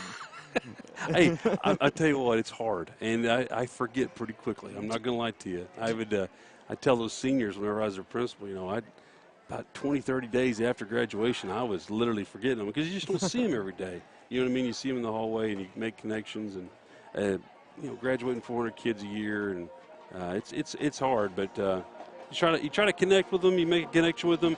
You can relate with them. You can remember their names. You remember stories, and that's what makes it enjoyable. I tell you what, look over there. That's old Coach Jensen over there. He's the one on the left over there, Coach Jensen. It's our head softball coach. I think that's Coach Jamal. Yeah, Coach James with him. Coach James. Yeah, Coach Jamal James. He's over there helping him out a little. Crowd control. I actually think those guys are the get-back coaches. You know what I mean? You know what the get-back coach is? Yeah, Sean McVay started that a couple years ago with his get-back coach. Yeah, well, you watch OU tomorrow. Venables will have him a get-back coach, somebody that's going to pull him back. I think Coach Jensen's our designated get-back coach. And they won 2 ball games today. Softball team's on fire. They've been rolling for the past couple weeks. They've been winning almost every game, week in and week out. They've been putting in the work more than almost any other team. They're hot. And I tell you what, Coach Jensen told me this, and I believe this to be true. He would know. He said Enid High School softballs only went to state one time. And that's their goal this year, is to go back to state Be the second time in school history. So he's got a great group of seniors. He's got a great group of young girls coming up too. So he's got a chance to do it for sure. Another group that's really special coming into this year is the baseball team as well. They're a team that's looking to go right back to state and win it this time. Hey, how about that? You know, going to state's hard. You know, just getting out of regional is hard. Then going to state and winning 2 games. Of course, I wasn't here. I was up north at the time, but I was watching from a distance. You know, and then getting all the way to the state finals, and we've got some kids coming back. You know, a lot of people are saying that Garrett Scholl's going to be a top 5 draft pick. Whately, Calipek. Whately just committed to Texas Tech. Of course, you know, we've been watching Aiden out here and Bennett and some of these other kids, baseball players. So, man, future's bright there, too. You're right. Future's very, very bright. Even without Garrett Scholl there, the next year they're going to do just fine. They have a lot of depth pieces there, and they're a very, very talented team. Oh, yeah. Coach Gore is one of the Gore best coaches you in can the ask state. for. That's right. He, you know, he's in the Oklahoma Coaches Hall of Fame, or the Baseball Coaches Hall of Fame. He's in OSU Hall of Fame. His record speaks for itself. He's won, you know, there's not a better coach in the state of Oklahoma than Coach Gore. I mean that. We're lucky to have him for sure. A question for you. Of all sports at Enid, what's your favorite sport to watch? Oh, I mean, I love them all, you know. I love them all, but right here, Friday Night Lights is pretty fun. Yeah, Friday Night Lights is a little different. Yeah, maybe because I coached it and I played it and all that, but Friday Night Lights is pretty special. But, you know, I like it all. I like volleyball. We've got a cross-country meet coming up next Thursday. I'll go out there and watch those kids compete in that. And tri-state marching competitions coming out, and I'll go out and watch those kids for that. So, you know, but for me personally, Friday Night Lights, the weather starts turning, it starts getting a little bit cooler, change of the season, starting the school year. These are fun, especially when you can win. Yeah, especially when we win. It's an amazing feeling every single time. It's a heck of a lot better. Those W's are nice. Especially if we win tonight, this one will feel really, really nice. Especially if we can win tonight. They're going to get the ball second half. We got to go out there and make another stop. If we can get 1 or 2 more possessions, or 1 or 2 more scoring possessions, then we'll hopefully put this thing away. And we got next week off. I know we got a couple guys banged up, so next week we'll be off, get healthy, and then have homecoming in 2 weeks against Edmond North. So it should be great. Another sport that I think is really interesting, not a whole lot of people talk about, but a lot of people show up to when it's in season. Basketball comes right after football, and that's always packed every year. Oh, yeah. Of course, the new gym has helped so much. And, you know, basketball, boys and girls, new head coaches last year, both of them did a great job. But then we also got winter sports. You got Coach Holland. I think I saw Coach Holland over here tonight, too. He doesn't. Yeah, he's another outstanding, runs an outstanding program with wrestling. So, anyways, hey. All right, I'm going to ask you some questions. You ready? All right. Are you ready? I am. All right. You know I care about academics, so let's start off. What do we got first hour? What do we got? My first hour, I have NOC English 1. With Mrs. Dragoon. Yeah, I do. You know, she's a former high school teacher. She's an outstanding teacher, okay? She's a great teacher. She is. Mrs. Dragoon is awesome. All right. So second hour, is that NOC? Yeah, NOC study hour. What's your study hour? Third hour? Third hour is journalism with Mr. McKinney. Mr. McKinney, very good. Fourth hour? Fourth hour is EPS Vision with Mr. Prokopis. Okay, so getting you up to lunch, you got a pretty good schedule right there. Yeah, I got and it gets better from there. Oh, how can it get better than that? My fifth hour is a guidance aid. Oh, and then after that, I have EHS Works with Watts for the last 2 hours. Where you go? What job are you shadowing? I intern for Reese Becker over at Enid News and Eagle. Yeah, that's wonderful. When I turn 18, I'll start writing articles for sports around Oklahoma for them. But for now, that's it's awesome. Just kind of a little bit of a lighter role there. Hey, let's talk about that a second. A lot of people at home may not even know what we offer, but we have the EHS Works program. Gabe Watts, he's our head volleyball coach also. Students are able to enroll in that class. They find a mentor or an mentorship or internship their junior or senior year, and you can actually get in high school credit for that. You're getting real life experience with that. That is just a win-win. It is really a great program. I've been there since the first day. I got transferred in there. I got accepted last year. It is an exception-only class, so you have to apply for it. Apply. But when you get in there, Watts is a really, really good teacher. Yes, he he really is. lays down the groundwork immediately, and he gets you into those internships as soon as possible. If you already have one, you can go in there day one. You can just already start to get the ball rolling. Absolutely. And it's real life experience. I'm going to tell you a quick story. So my wife's a dentist, and we had a student when I was principal that wanted to be a dentist. And so went through Coach Watts, did the internship, and she started going to my wife's office. And my wife's office is kind of over there by the high school. So it worked out perfect, kind of like you, News and Eagles right there. Anyways, one day she's in there helping my wife, and it gets really bloody. They're pulling teeth, and the blood's going everywhere. And it was really, and the student kind of panicked. She's like, I don't want to be around this blood stuff. And so at the end of the day, my wife set her down and said, well, what do you mean? This is what dentistry is. I mean, it's nasty sometimes. And she said, no, I really want to do like the hygiene and like the polishing of the teeth and making a pretty smile. And so my wife's like, you need to go to hygiene. And so anyways, that saved that girl a lot of money. It saved her family a lot of money because she, without that real life, the real life aspect of where she's actually saw what the job is. Like, you're getting to see what Reese Baker does, what Reese does day in and day out. And if you don't like it, then you're not wasting your college money to change your degree. I'm getting to see what to do early, see if journalism or broadcasting is the move, and see what to do for college with that. And if it works out with Reese, I can go to journalism, become a writer. And if not, I have broadcasting too.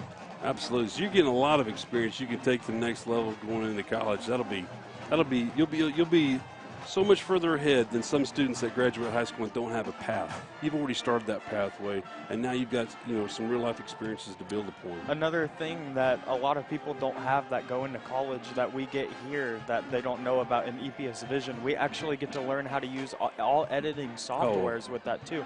All of Adobe Creative Cloud we get, and we get to learn how to take our own footage and stuff we film ourselves and edit that footage and make it into a complete video to put out.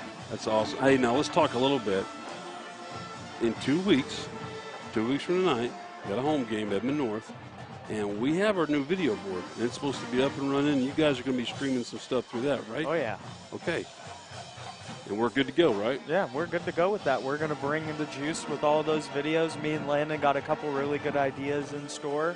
Cody does as well. We got some good shows coming in that are going to go on there, and you guys are going to be really excited with I the turnout. am excited. I heard it first right here.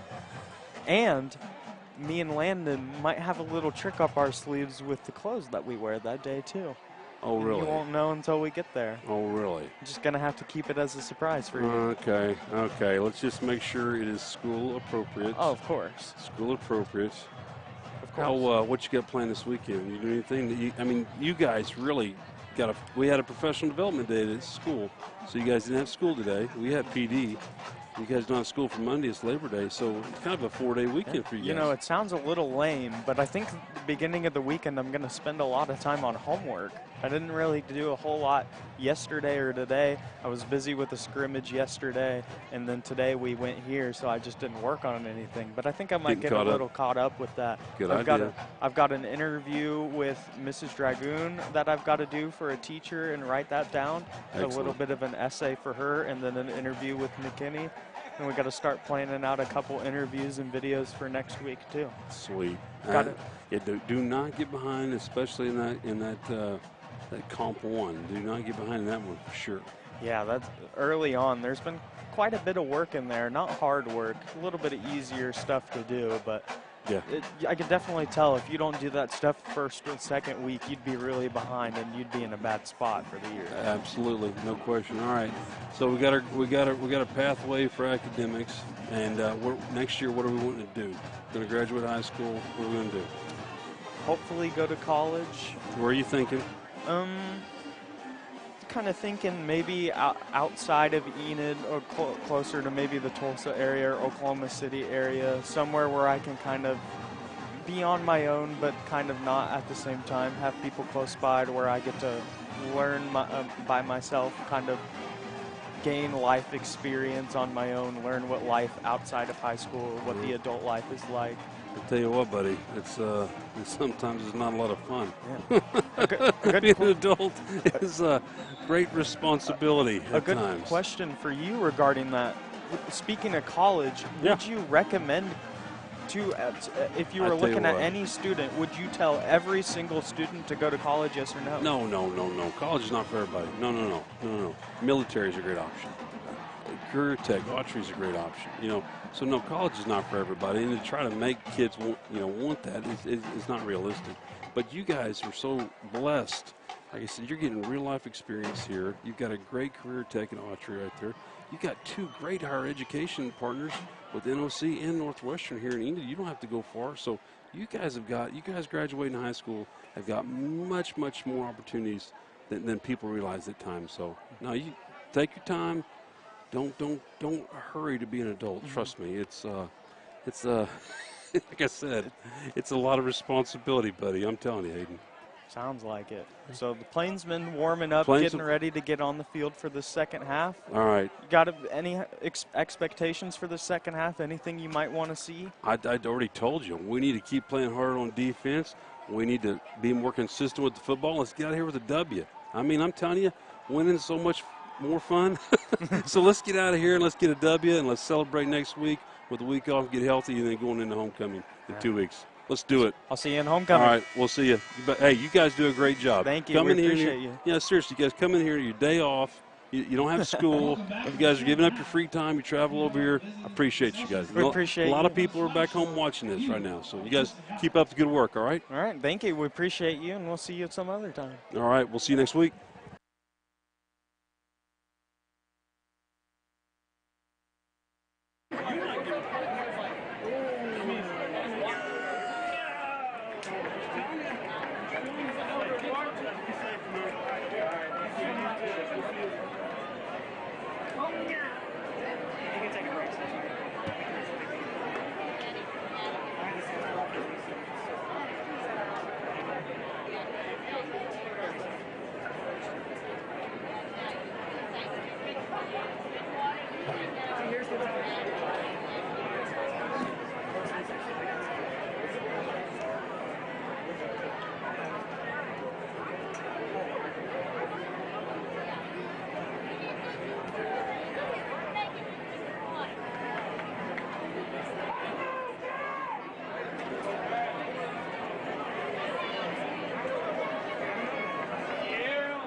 The stakes are as high as they've ever been. The final matchup between these 2 teams comes to an end tonight. The second half is about to be underway. The current score is 16-7. Plainsman with 2 touchdowns and a safety.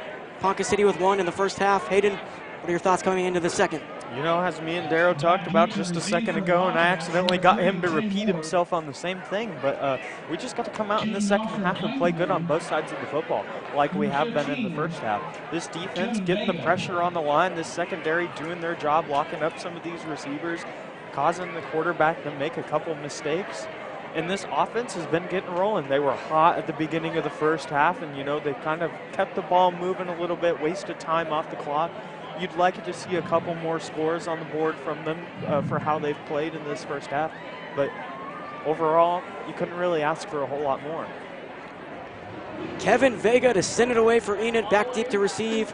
The quarterback, Taymor, is the deepest man out there at the 10-yard line for the Wildcats. And he has really been that one guy who's been doing everything tonight. He's putting the team on his back like LeBron did. He's kind of been a lone warrior tonight. It's kind of what? Yeah, kind of a little kind of. May not use that word for it. He's just carrying the team. That's all we're gonna say. Yeah, he's just Kevin Vega to send it away for Enid. Looks right. Left-footed kicker strikes the ball. High kick, taken in inside the 30. Has a good look, a convoy of blockers to midfield, to the 45, to the 40, to the 20, The 30, excuse me, still on his feet now to the 15. Out of bounds. What a return for Ponca City to start the second half. Huge return from Ponca City. What a response after such a dormant first half by the Wildcats. That was a huge return. Could have been a house call. They start out all fired up to start the second half of play, and they have a very good chance of getting into the end zone right here. Took the momentum right back. In this position, they did get a turnover twice. Let's see if they can do it again. This defense has been putting pressure on Tamor all night long. Let's see if they continue that success in that business. They start at the Plainsman 13-yard line inside the red zone. First down, 10 yards to go. They have to get past the 3 for a first down to make it first and goal or possibly a touchdown. Here's the handoff to his running back. Gets a decent amount of yardage inside the 10. So they didn't score, so that's good. Not much else to ask for in this type of position.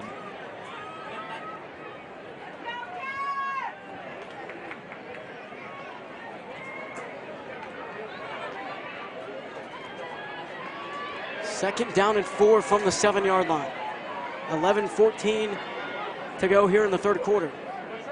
Ponca City had an amazing return, and they set up in spectacular field possession. Tamor, quarterback keeper, lowers the shoulder, gets to the 4. Now third down. So this is obviously going to be a 4-down situation. Gustavo now in on the line. Third down and short. He's a guy who they've been trying to get back in sync this game. He's been hurt. So he's obviously been a little slow to it, but when he is on the field and he is healthy, he is an absolute monster on the D-line. Gavin Cunningham one-on-one on the far side with Carmelo Washington. Cunningham is a red zone threat for the Wildcats. But they hand it off to the running back. He gets the first down of the 1. Brody Wicker sets him up and a great chance to score right here. Good chance. See if this defense can hold strong. Ball's placed on the 1-yard line, and that'll be first and goal for the Wildcats. 10 to go here in the third. Split set motions Rich to the backfield. It's a handoff to the running back. He doesn't get there. They stop him on first and goal. That brings up second and goal. It's actually a 1-yard loss for the Wildcats. What a stop on the line. See if they can continue that success and hold.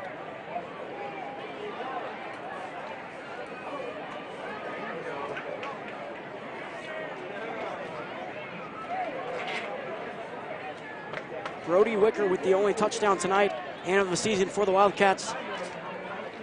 He might get into the end zone right here, or we could see a quarterback keeper. Tamor, very dangerous with his legs. Second and goal. It is the quarterback keeper. He gets in. Touchdown, Wildcats. That brings the score. It brings it within a 1-score game. 13-16 is now the score. So as we were talking about, one of the goals for the Plainsmen coming into this second half was to get the stop on defense to start, to avoid Ponca getting right back in this game. Could not do that. Let's see what the offense can do. The offense may need to put some points on the board on this drive.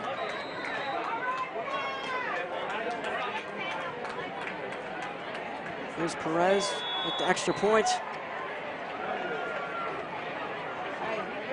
Good. Extra point's no good.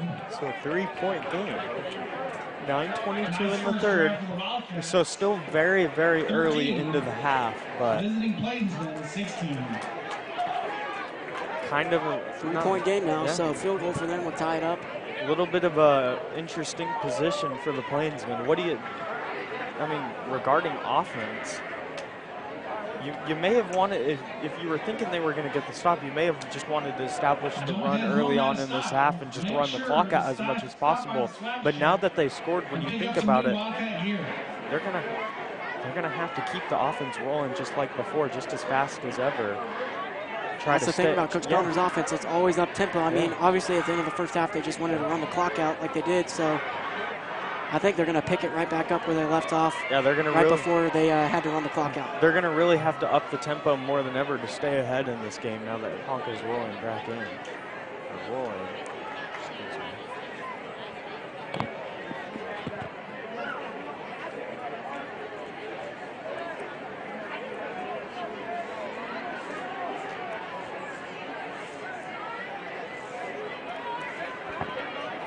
Perez to kick off for Ponca City. Back deep. Carmelo Washington and Tyson Kennedy for the Plainsmen. Approaches the football, sends it away, deep kick. And Kennedy decides to retrieve it inside the 5. And runs through, has a convoy of blockers to the 30. Flag down to the 35, taken down at the 36, maybe the 37. Flag at the 23.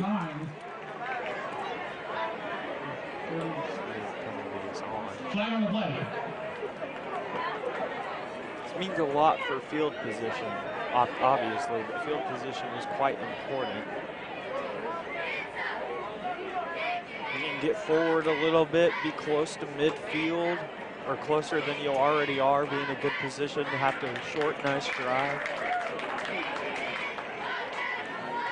Holding against the Plainsmen. Holding on the Plainsmen brings them back just a bit. They got to around the 36 or the 37 on the return. So they should be around the 15 or the 20. They're going to mark them at the 13. So they're going to have to go a little further to score. 14-yard line. Plainsmen will take over 1st and 10. First down and 10. Backed up deep. 13 yards behind them is the end zone. 9:14 left here in the third quarter. Plainsmen looking to score offensively. Let's see if they can pick it up. Here's Washington. He takes it in at the 30, at the 40, to the 50. He's got one man to beat. Stiff arm, pushed out of bounds inside the 30. What a play by J-Mo, Hayden. Indeed, what a play by J-Mo. That was incredible. He just ran over. I mean, he just simply ran right past him. It was a stop and go, and he hit that route perfectly, and he made him miss, and he baited the corner there. He was wide open and able to take it and completely flip direction of the field. Now they're in prime position to score and be right back ahead in this game like they were before. Timeout Wildcats. Timeout Ponca City. They probably saw something they did not hope to see, how the Plainsmen, lined up offensively, so had to call that timeout. That's probably going to be very crucial. As of right now, they're down by 3, and Plainsmen looking to score on this drive after the long catch by Jamison Washington. You might ask? Well, that's Casey's general store. It's time for our third quarter. In the first half, the Plainsmen did pretty decent offensively. Check your lucky number. Pulling up the stats here, just went Your away. lucky number is 33. Aiden Robinson with 230 passing yards and 2 touchdowns. Fuchsa, 47 rushing yards. And Zaire Allen with 75 yards and a touchdown. 18 total flags for 145 yards. Thank you, Casey's, for supporting our Wildcats. Zaire coming in near 100 yards receiving after a bit of an off week last week for the opener. So he bounced back like we expected him to. I wouldn't be surprised if Zaire got into the end zone once again tonight. Maybe not, even more maybe.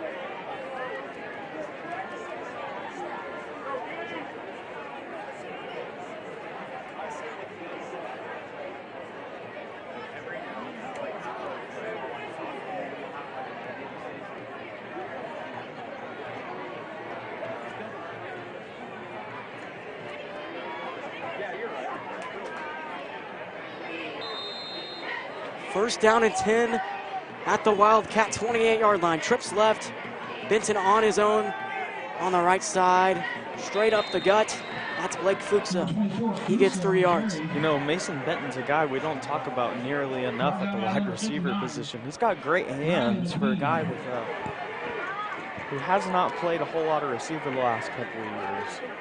He really does. He was the holder previously last season for the 2022 squad, so now he's playing wide receiver. And it's a play fake, rolls, fires for Benton, incomplete. Broken up by the Wildcats at a flag down at the 21. So speaking of Benton, they throw it his way, almost intercepted, almost a huge mistake from Robinson on his part. But, you know, he has really great hands, and he can run some really clean routes. Just a concern that people have had on him throughout the years is his speed. But I think his hands make up for it. Yeah. His hands make up for it. It's almost been a non-factor so far this year. He had a couple nice grabs against Muskogee last week as well. He had the one on that far sideline he took for about 20 yards after the catch. So don't underestimate Mason Vinton, folks. Speed hasn't been a problem for him. 2nd down and 11 for the Plainsmen. There's a 5-yard penalty. Robinson looking way down the field for Allen. Almost with the one-hand grab. Incomplete. Almost. And almost the catch of maybe the decade. Definitely. Now you got DJ Graham's interception. I don't know about that. That was a pretty good one. I remember watching that one and just going ballistic when it happened. I was about to say Odo Beckham, but that was in the last one. So that was 2016 maybe 2015. I mean, even then, I think a lot of people overrate that catch a little bit. Just right after that happened, these kids are like, "Throw me no deal," and you're playing catch all the time. So that was the thing. For years, that's how everybody was in recess football. 3rd down, 11, wide open, Benton, he caught it. It's a touchdown. And there we go. We were just talking about him and his hands a second ago. He got wide open on that route. Nothing but daylight. Touchdown, Enid. Now looking to make it a 10-point game. 8 minutes left in the quarter 3. Right back in the position we needed to be just a little bit ago. That's what you needed, and that's a way to silence the home crowd, Hayden. There we go. I just hear some very light talking now. We're stadium. That's the touchdown. Here's to make it up by 10. And we're right above the crowd too, so we hear everything. We do. The pressure's coming. Gets the kickoff. It's good. Kevin Vega has only missed one all year. Extra point is good. And here's the flag runner, Hudson Plummer, to the 40, to the 35, to the 30, to the 25. Run through a crowd of Plainsman players to the 20, and he's out of bounds. Yeah, he's out of bounds. At the 17. Didn't quite score it. Yeah, he didn't score right there. He'll score next time. He'll score next time. Now he's wrapping back around. He's waving that flag by the student section. They like it. Camouflage theme for the student section tonight. An interesting thing. Been playing music, getting hyped up for everybody all night long. Really bringing the juice on this away game. The Quarterback Club would like to express their gratitude to all the volunteers and fan support of the Ponca City Wildcat football. Take note of the many businesses who have given to the football program and support those who support us.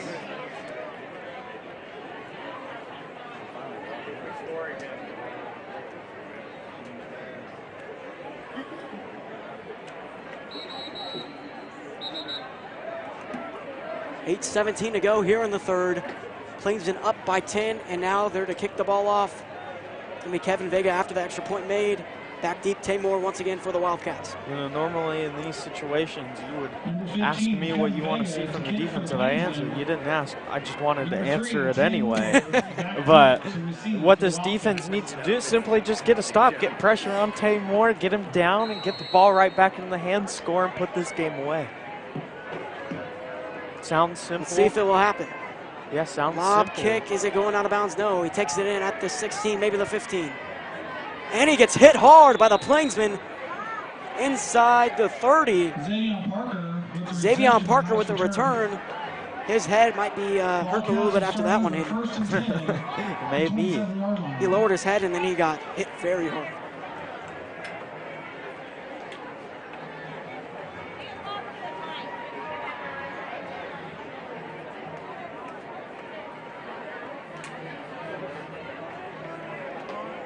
You know, Landon, one thing that we haven't talked about at all tonight is the weather. Surprisingly, we've gone this entire time without talking about how nice the weather is weather's outside. Great. It's feeling great. pretty good. It's really warm. It's been the warmest it's been in months. We're going to give a weather update after this drive. Somebody text me so I remember. Split set, they motion rich. Here's the quarterback keeper. Moore does not get anywhere, actually loses 1 yard. He gets to the 27. And number 10 to the Plainsmen.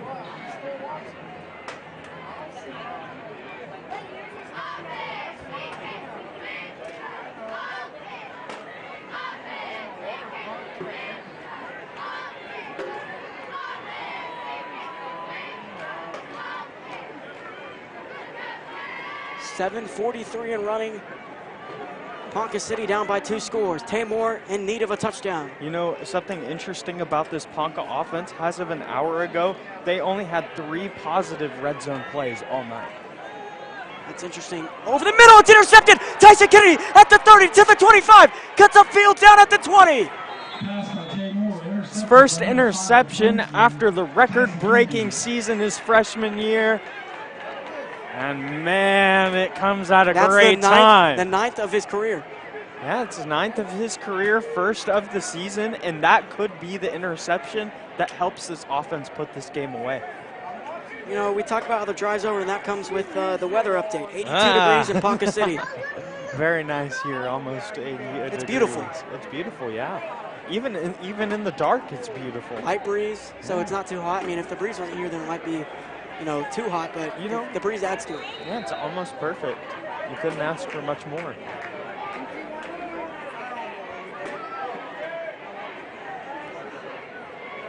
First and 10 for the Plainsmen inside the blue zone at the 19. Low snap and gives it to Fuchsa, goes all the way to the 17. Dang, a guy that's in at wide receiver now. Lane Slater is getting his first reps in varsity at wide receiver. There you go, Lane.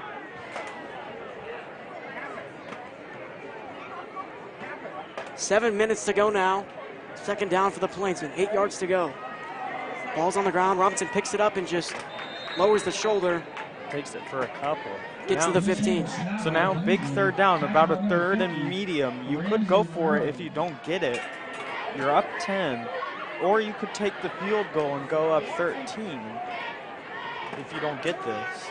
Oh my God. I imagine Condor's looking for 6. Oh, he wants 6 every play of the game. Even on defense. Well, that's something I really like about him. He's all... Sorry, I gotta take the B-roll, folks. Something I really like about him. He's always got to, look for the end zone. Something I like is his up-tempo offense. So let's see what he can do right here. Split set for the Plainsmen. Third down and manageable over the middle. Zips it. Kennedy incomplete. Almost had it. Incomplete. Could have had the touchdown. So now fourth down. Does he look for 6? Looks like they're staying on the field. So they're going for this. You're up by 2 scores, so you might as well. You might as well. You know, as people say all the time, you miss 100% of the shots you don't take. And they're going to take the shot at the end zone or the first down here. And let's see if they get it. They're going to stay in the split set. 4th down and 6 from the 15. 6:10 to go here in the third quarter. Robinson takes a snap, drops back, fires up the middle. It's caught. Tyson Kennedy into the end zone. Touchdown, Plainsman. Look at that. They went right back to the same play as right before.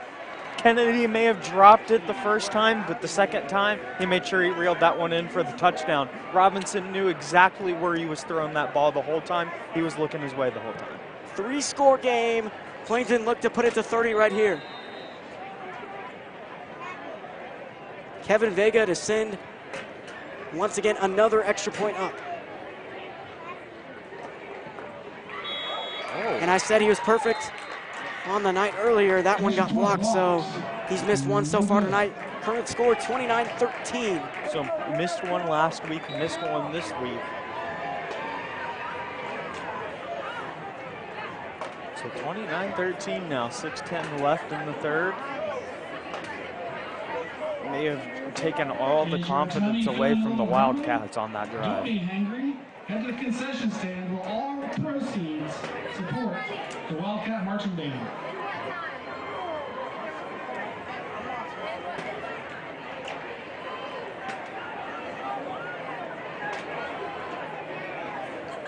Plainsman to kick off to the Wildcats. Ponca City scoreless so far here in the second half.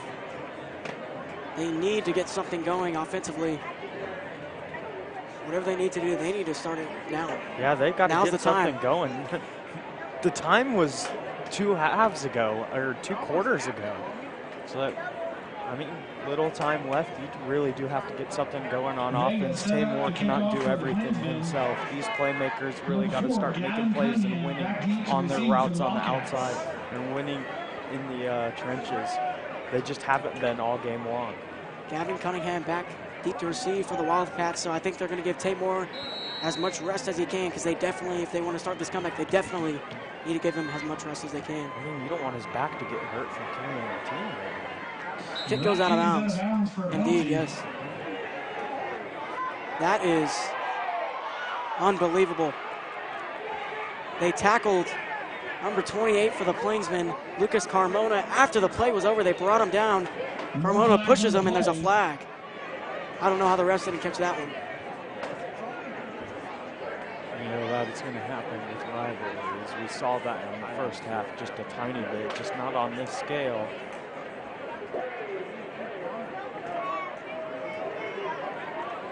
These refs are going to do their job and make sure that there's no fights tonight, but you never know what happens with a rivalry.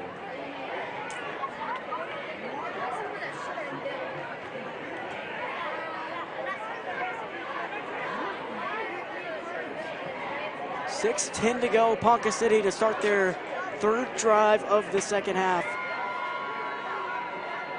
Down by 3 scores. Personal foul against the Plainsmen. So they're going to call it on Carmona. It's going to give 15 yards to the Wildcats from the spot of the foul.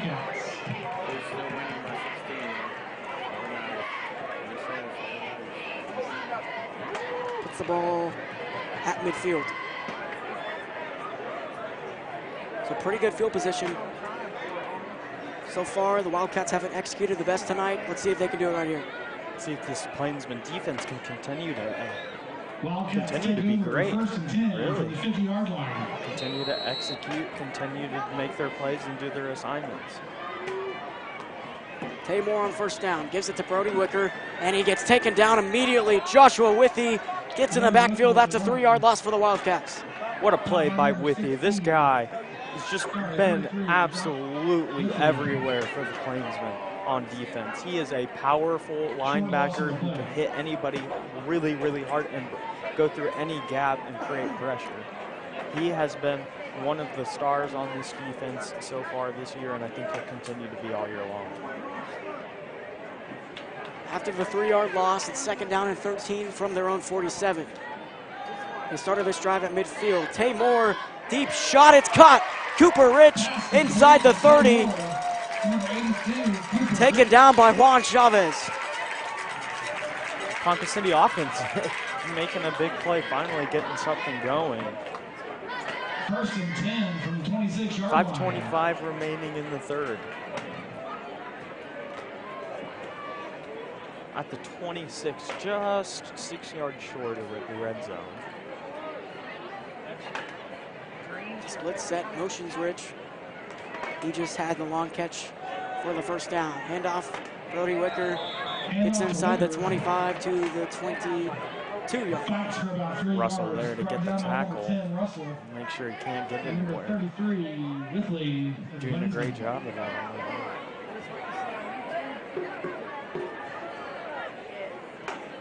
Bring up a 2nd down and 7 after the 3-yard game from Brody Wicker. Cats down by 3 scores as of right now. Split set. Motions Rich once again. Play fake. Looks for Rich from the backfield. Near the first down marker, tackled by Wiggins. Pass complete to Cooper Rich. Let's see where they mark him. Just short. 3rd down and 1 yard to go at the 22 for the Ponca City Wildcats.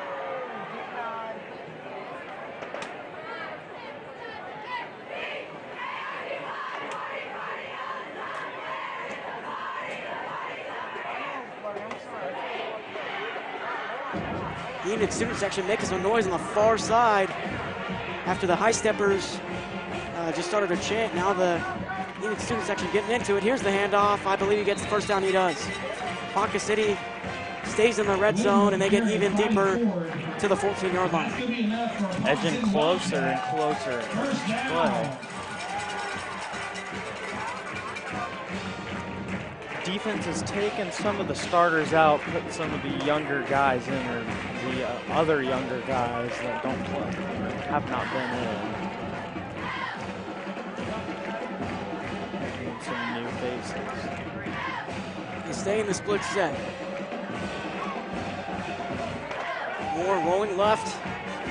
Fires to the end zone for Cunningham. He caught it. Correction, Cole Runnels. Touchdown, Ponca City. Now it's a 2-score game. Finally get on the board after a little while. A little bit of a drought for a couple minutes. Now they're back on the board. So two drives this half, 2 touchdowns. So they're really roaring back as much as they can. They just need their defense to hold. Plainsman offense has just been rolling. They're going for 2.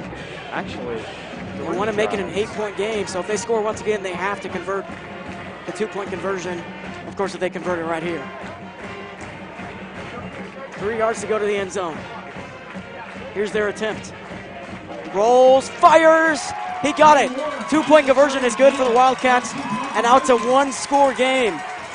Keeping it interesting. All of a sudden, a 1-score game. What looked like a game that could have been long gone, all of a sudden they're 1 score away and a 2-point conversion away from tying it up. Rivalries like this are always so exciting to watch. Something you live for. Yeah, it's something you live for because you never know what's going to happen. Anything can happen at any point in any game, or at any time in the game. Well, the Wildcats going to kick off to the Plains, and hopefully they can pick back up where they left off offensively. Keep scoring, keep bringing it downfield. Usually on the first play of their drives, they have long yardage receptions by their receivers. So hopefully they pick it back up.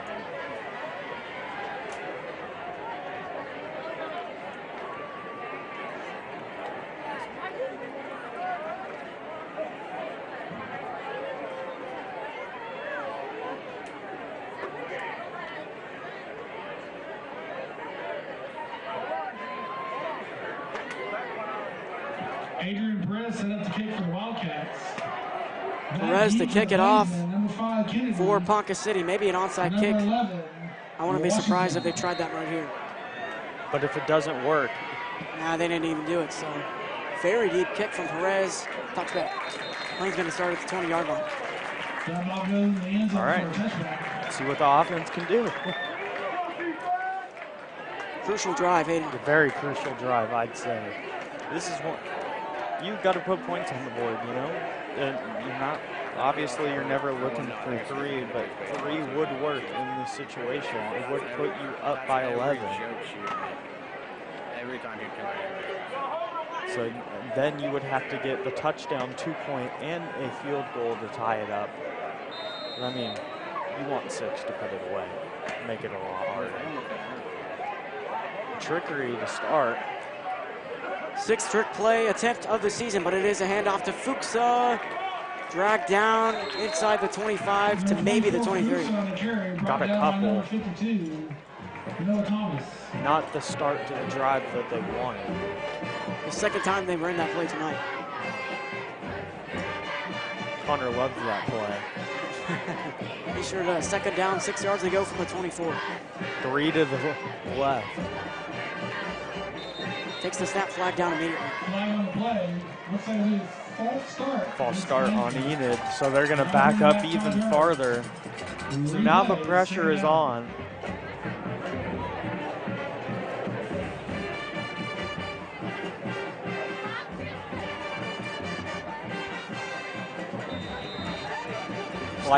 You'd like to see a statement score here, one that would really hush the crowd for good. For sure. 3:15 on the clock and running. 8-point game, Plainsmen on top, 29-21. 2nd and 11 from the 19. Zips it for Washington. That's another first down. Great catch by Washington. Ran that play a couple times today too. One of the plays they love running with J-Mo on that right side is that go route. Elected not to that time, ended up paying off and got the first. 2:54 and running now after the first down catch from Jamison Washington. Ball spotted at the 36. Flips it quick right side to Kennedy. He gets all the way to the 39-yard. Another thing too, you want to keep this ball in bounds and keep the clock rolling. You want to score going in the fourth quarter, not going in or in the third. You want to waste as much time as possible. Now to the left side, it's Allen, cuts upfield to the 40. Zaire on to the 45, now near midfield, down at the 49. Move the chains though, first down for Enid. So shifty with the ball in his hands. He gets it on the screen, makes a couple beautiful moves, and gets the first, keeps the chain rolling and the clock rolling as well.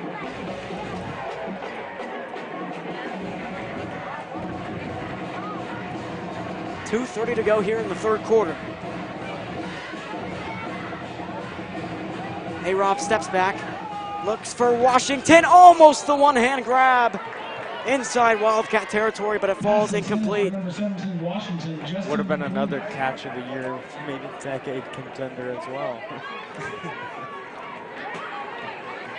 He had a diving catch last week, but it didn't count. Yeah, that was an incredible grab, but they ended up calling it back. Washington out of the game, Desmond Middlestead into the game. I was just about to say, Middlestead's in for the first time in this game too. Parks at H-back. Another pass play for Enid. Allen takes it in, and he can't quite get the first down. You could make an argument he had forward progression, but I don't think he ever crossed the line. That brings him a third down and short. Yeah, now third and short, so a lot of things you can do here, but the thing I want to see the most is maybe a QB keeper with Aiden get this first down. He was money on that play last week. I don't know why they haven't ran that nearly enough tonight. Third down and short for the Plainsmen. It's a give to Fuchsa, and he can't get there. Ho High comes up with a stop. So now do you go for it? Obviously, it's fourth and short, so I would imagine you will. But if you don't get this, you're in a very, very bad position.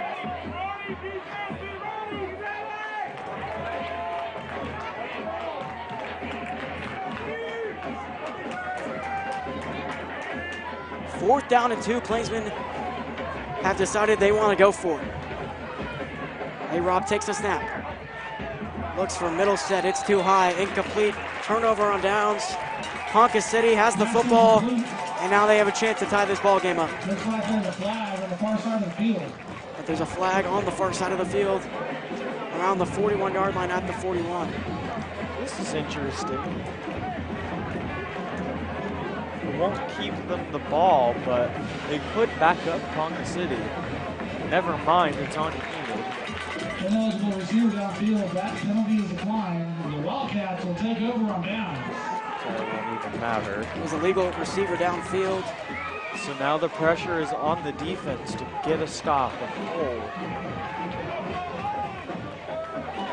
They still have to go all the way down the field, get Pater, and get 2 after that to tie the game. There'd be a whole other quarter of play left, too. This Enid defense allowed 20 points last year against Ponca City. But you really don't want to let them score at all on this drive. You want to get the offense the ball back immediately. 1:33 to go here in the third quarter. Bit of a hold up, Ponca City to set up at the 41-yard line now.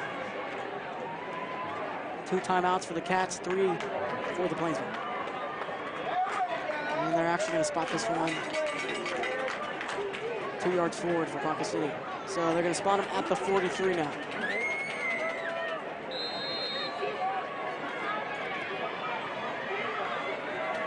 Split set. Triple high and a flag down. Another flag on the play.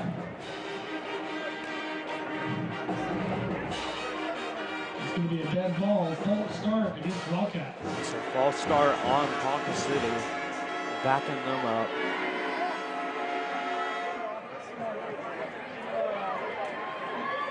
Bit of a sound effect there from the Big Blue Band. I like that. I was like, where's that coming from? I was like, oh.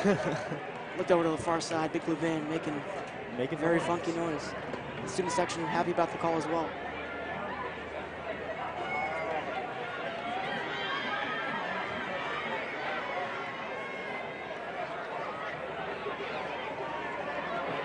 Change of plans. No flag on the play. No flag on the play. They picked it up. I think that might be the first flag they've picked up all night. They've thrown quite a few.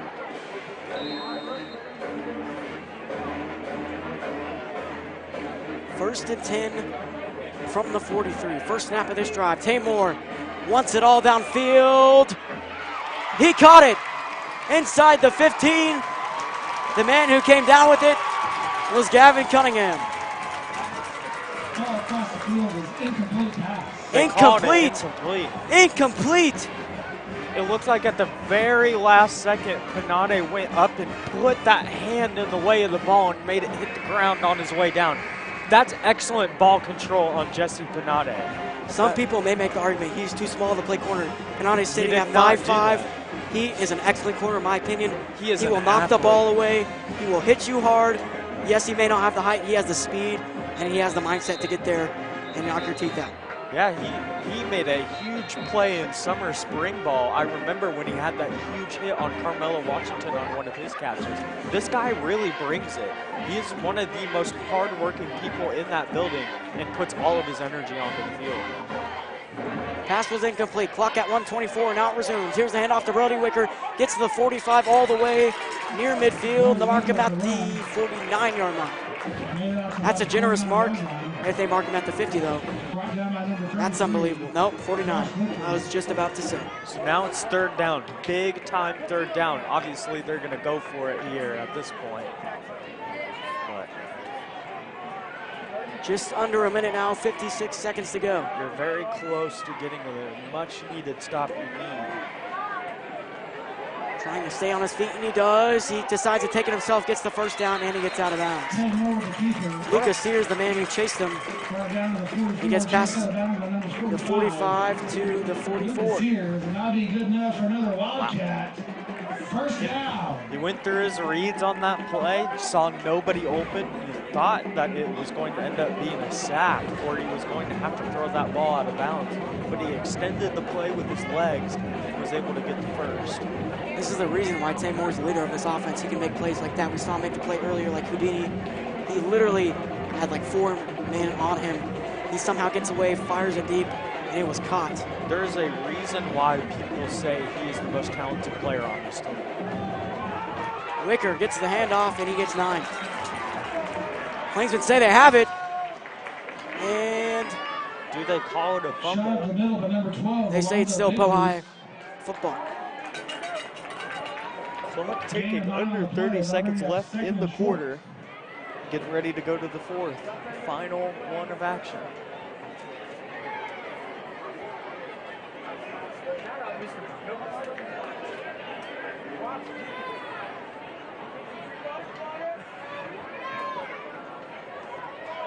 Here's the snap. Taymor lofts it very deep towards the end zone. Incomplete. Panate was the man there once again. Look at Panade. 2 straight huge plays on that right side on deep shots. They've thrown it his way 2 times, and he has been able to come up with the pass break up there. That's excellent coverage on his part. He has been locked down on that side. For as tall as he is, he's running his own island pretty well. He is. What X factor would that be in Madden? No, I don't really know. Back to the Madden talk. The lockdown X Factor, something like that. I don't remember I haven't what played it's Madden in called. like a year, so I It's don't know. been years. Here's the handoff, 3rd down and 1. Brody Wicker gets the first down. I haven't played Madden since Madden 20. That's a good one. Yeah, that was the last good one in my opinion. I stopped after that. That's the end of the 3rd quarter. Current score, 21-29. Wildcats down by 8. They have the football, and they have a chance to score here and maybe tie it up in the beginning of the 4th. See if they do. Let's hope they don't. Let's hope the defense can get them stop that they need and stop that they've been trying so hard to get. Ponca has really made this team fight for it. You gotta give him credit.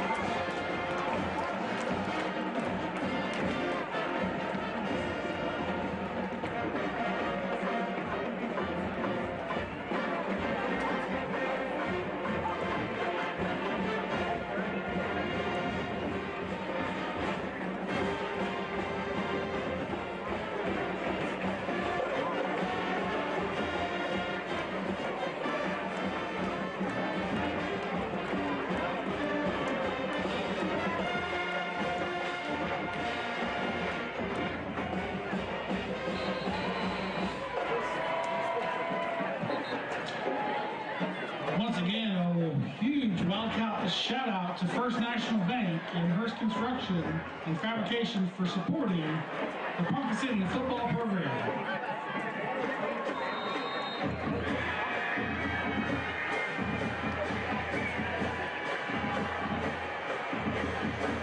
Back to play here. 12 minutes left in this ball game. Ponca City looking to tie it up. Tabor out to the flat, and Winter actually loses yardage. Russell was there to get the tackle for loss. Juan Chavez there as well. So good play to start the fourth. Swing past Brody Winter for a short loss. And bring up 2nd and 12 for the Wildcats.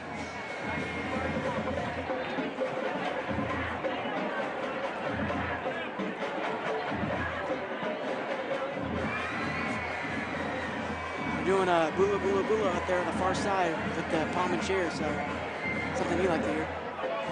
Boola boola boola. Oh, you got to sing it too. Here's the rollout from Taymor. Fires. Intercepted! Intercepted! Tyson Kennedy, the second of the night. He's at the 30, and he gets taken down inside the 40. Pass intercepted by number 5. Their leader in interceptions last year comes up with the second of the game, second of the season. Already making huge plays on the defensive, offensive side. Look at how hyped up he is. Let's just say he's a ball hawk. He is a ball hawk. He is a absolute baller with the ball in his hands. Nobody has been able to stop him or have answers for him on either side of the football. He is a reason why they win these games.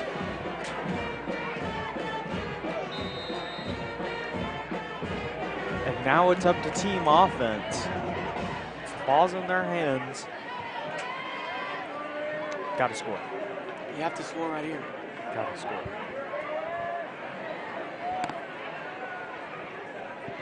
Partially puts the ice on the game if you do. Trips right, one to the left. Fuchs out running back, gets a quarterback keeper, almost stumbles, stays on his feet, but now he fires to Kennedy, incomplete. Parks caught it in the sideline. Maybe count it his way. They'll bring up 2nd and 10. What is that, 7th trick play of the season? If you count that as razzle-dazzle, but I mean, that's still a lot if you're at 6 so far in the second game. Yeah, I don't think anybody has ran an offense like that before. His offense is so unique from everybody else's, and the way he runs it and the way I guess maybe you could say the way he functions. There's Fuchs on the reverse screen. Wildcats take him down at the 42. The way he operates his offense is just so different from other people, and that's what makes it so effective. You can take anybody and put them on this offense, and with him as the coach, they can go anywhere. They'll bring up 3rd and 6. 3rd down and 5, ball in the 42. 10:26 to go in the ball game. Plainsman won a first down. Ponca City wants to stop him. Zips it, cut over the middle, past midfield. Guess who? Jamison Washington. Very reliable guy. He's been reliable all night long, making great catches and moving the chains whenever needed. He was there on a crucial 3rd down to get the first and keep this chain, or the chains moving and the clock rolling too. That is going to be very important later on in this game in a couple minutes. If this offense can keep the ball for a little bit longer and get some points on the board, you could all but ice the game. It's a 1st and 10 from the 47, zips it again, caught again, and a flag. Down. Flag on the near side of the field. You know, we were just moving away from all the flags that were thrown in this game, and now it hops right back up.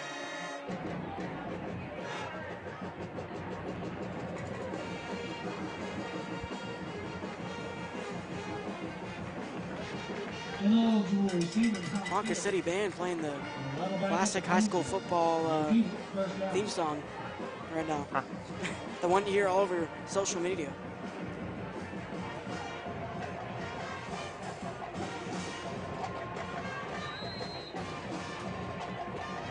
So a 1st down and 15 from their own 47.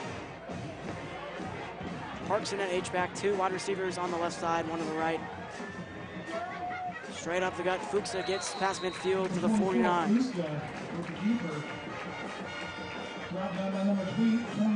Evan Obbs takes him down. Now with Ian running back.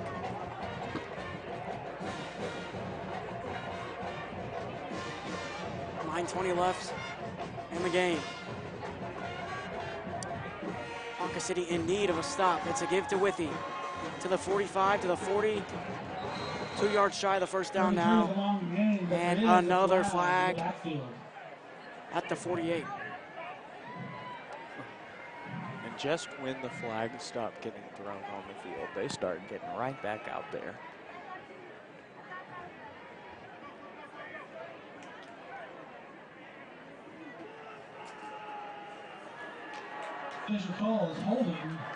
Holding on Enid. So we're going to back up 10 yards. This game has definitely gone on way longer than expected. A lot of penalty flags have been thrown tonight.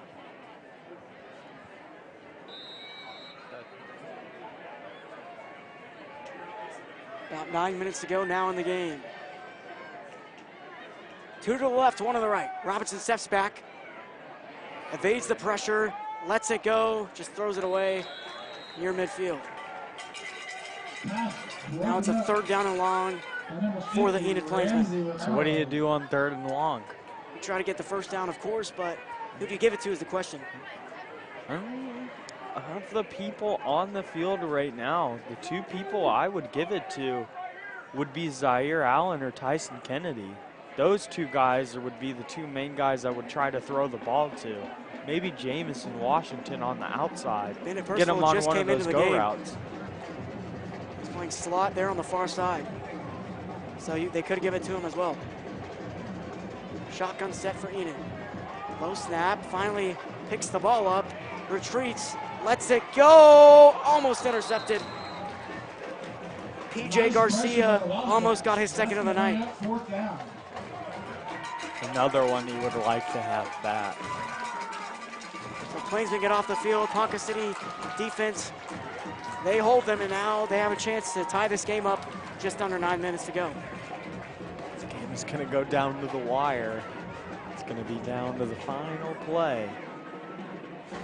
So for anybody hoping that this game was going to be easy and that we were going to go through and just get the win, it's going to be a little bit harder than it looked or sounded.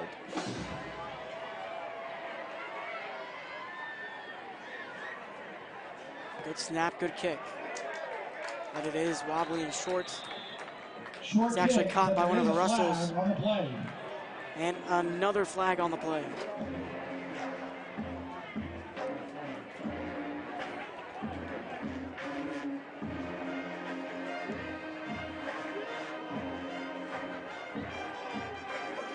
Holding on the Plainsmen. Holding on the Plainsmen. That is unfortunate. It was a bad punt. Quite a few. You have the flag now, bad field position. I mean, for the defensive side of the ball. Quite a few late game penalties on Enid. See those come back to bite.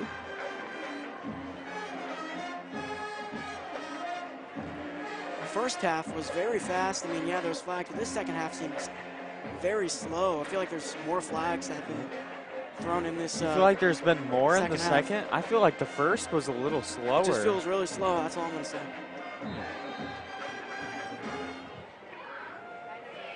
Ponca City starts in Enid territory at the 46. The final time these two teams meet, along with the 100th time. Wicker gets inside the 45 to the 42. I think maybe the stakes of this point in the game have made it feel longer to you, possibly. Maybe the fact that it's been going down to the wire like this makes it feel longer. Man, there was like 20 penalties in the first half, so I'm pretty sure there was more in the first. Probably because I was getting some more adrenaline rush in that first half. First quarter was exciting for sure. You were getting really excited. It was a very exciting quarter of football to watch. Here's Tamor on second down. Looks all the way for Cunningham. Touchdown, Wildcats. And now they have a chance to tie it up. Just took the top off the defense completely. He was wide open. I don't know if it was a miscommunication in the secondary or just he got beat. But now you can't allow the 2-point.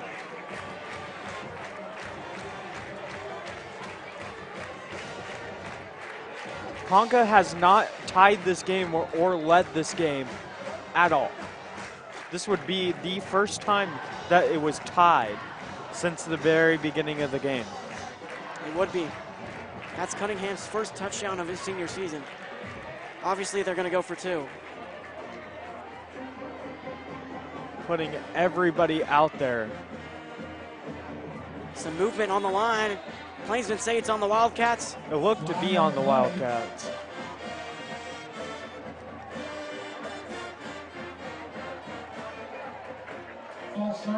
And it is. So it makes it even harder to get into the end zone.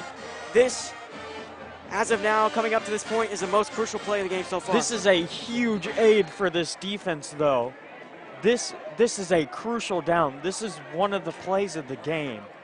Carmelo Washington comes in for Jesse Penate. They've got to get the stop on this play. Trips right. Cooper Rich motions. To avoid the tie. Moore snaps it, rolling right. Moore looks. Moore making moves, still on his feet, and he's sacked! No, he lets it go! Incomplete! I thought he got sacked. He threw it in the air, and the Plainsman knocked it down. With the ball in the air. He just flipped it up with his wrist, and it was able to find a way into the end zone. But that ball was not going to get caught. Just had everybody in his face. He had one of the Russells chasing him down the whole time. A big stop for the Plainsmen. Yeah, defense comes in huge when they need to. So now it's on the offense. So now it's on the offense. Now they got to go in and execute one final drive. Take as much time off the clock, put some points on the board, ice this game. We can go home with a win on the rivalry night. That's what we hope can happen. Let's 29-27, Plainsmen remain with the lead. Now they return the football. The question is, does Ponca City kick an onside kick with 7 minutes to go? I gotta imagine you don't. That's what I think, but there's a chance. In this situation, there's a chance, but I think you don't. If you give Enid the ball at least midfield, you give them a huge opportunity to score and put points on the board like they have all night. If I were Scott Harmon, I would be calling for him to normally kick this ball. You know, maybe I might be off by a light year on that one, but if the controller's in my hands, I'm kicking the onside kick every time. I've mastered it. It's just like Madden. Yeah, there you go. Kennedy from the 20. Tries to get outside. He does to the 25, now to the 30. Tyson Kennedy down to the 31. Kennedy with a return. Pounced on by the group of Wildcats. What was your style of play in Madden? I gotta ask now. 4 verticals, 4 verticals, 4 verticals, 4 verticals.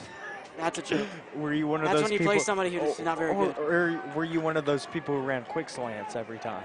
Oh, yeah, in Madden, yeah. I'm the RPO stretch slant play, you know what I'm talking about? Okay. I see. That's me. I'm very annoying. You run quick slants Yeah. every time. Or an out route, it's way too easy. Yeah. Plainsmen need the score. Handoff Fuchsa. He had a head of steam for a second there, and he'll get to the 37. Riley McQueen.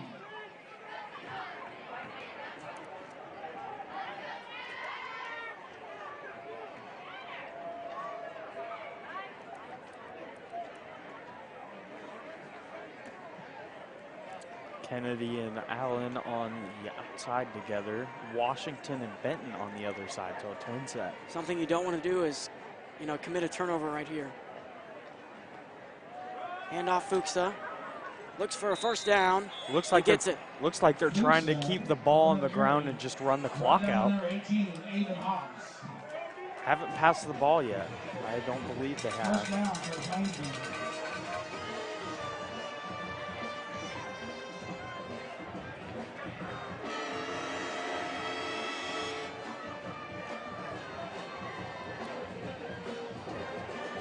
.6:40 to go. First down run from Blake Fuchsa to split set. Fuchsa breaks a tackle. It's pretty slippery right there. Gets a 2 to 3 yard gain. Keeping the clock rolling, running the football, trying to run the clock out. You're at about 6 minutes left now. All the time in the world, as poised as ever. 6 minutes to go in the game now. Maybe look Washington's way on this play. Withy takes the handoff, finds the corner, and he gets dragged down at the 46. So third down, 7 yards to go. This is the third down of the game? Up to this point, yes. Up to this point, I would say so. I would not say this is 4 down territory, though. Not quite. Maybe if they inched it a little bit closer by about 4 or 5 yards, you could possibly go for it. But this late in the game, if they can't get anywhere with it, I would punt this ball away. Trips right, one to the left. Withy in at running back for Enid. They give it to Withy, and Wildcats come up with a stop. That's 4th down. So what do you do? Short game, 4th and 5. See how gutsy Coach Cameron Condor is right here. For the Plainsmen. So he's going to keep the offense on the field, so this is going to be a pretty gutsy play. Maybe he goes into his bag of tricks on this play. So what you said, it's not 4 down territory. I was completely wrong. Oh, wait. They're bringing the punt team out. So now you got to rely on the defense with little time left to get the stop. This is a nail biter, Lim, and this is a game we dream of. Snap from Robinson, deep kick. It hits at the 15 and bounces around inside the 20 at the 17. Plainsmen pick it up. 83 yards to score a touchdown. You're going to have to go about 60 yards for a chance at a field goal. In 4 minutes, in 15 seconds. Do or die for the defense. Plainsmen with 3 timeouts, Wildcats with 2. Something to note, they only have 2 timeouts right now. Plainsmen have all 3, so if Ponca City were to get a field goal, we would have all 3 timeouts and a chance to go down the field and get one of our own. We have arguably the better kicker too. Split set for the Wildcats. Motion's rich. 4:21 to go in the game. They start at their own 17. Runnels with the football, only gets a yard. Britton Combs in on the defense now.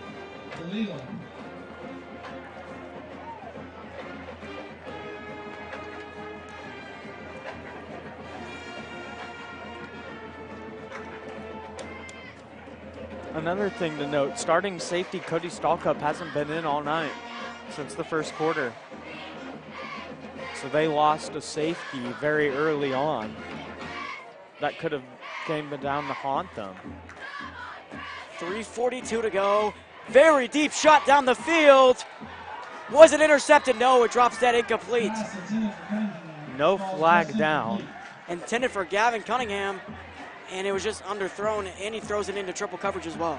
So, third down. He looks to be a little shaken up after that attempt on the catch there, so that might not be a good sign for the Wildcats. Huge third down. This is 4 down territory, though. It is. There is no question about that. Let's go in a chance from the student section. And the biggest moment so far. 3rd down and 8 from their own 18. Taymor steps back. Taymor pressures on him, rolls left. Moore decides to let it go. It's caught at the 40 to the 50, down the sideline. He's got about a couple men to beat down inside the 30.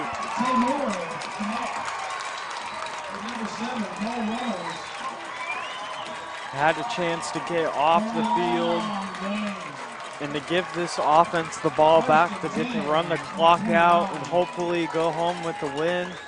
But now this game is going to continue for a little bit longer. It's just getting more and more exciting every second. Well, you'd hope that they get a longer first down like that than just a 10 or 11-yard gain to get the first down. Because if that happens, the clock keeps running, and they could have scored a game-winning touchdown. They completely flipped the direction of the field in one play. So they set up at the 29. First down and 10 for the Wildcats. They give it to their main man, Brody Wicker. This defense has to zero in. They have to get the stop.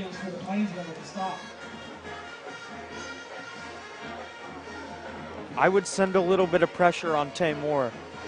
When he's been under pressure tonight, he has not been able to get the ball off very well. You've seen that multiple times, including that two-point conversion that they couldn't get.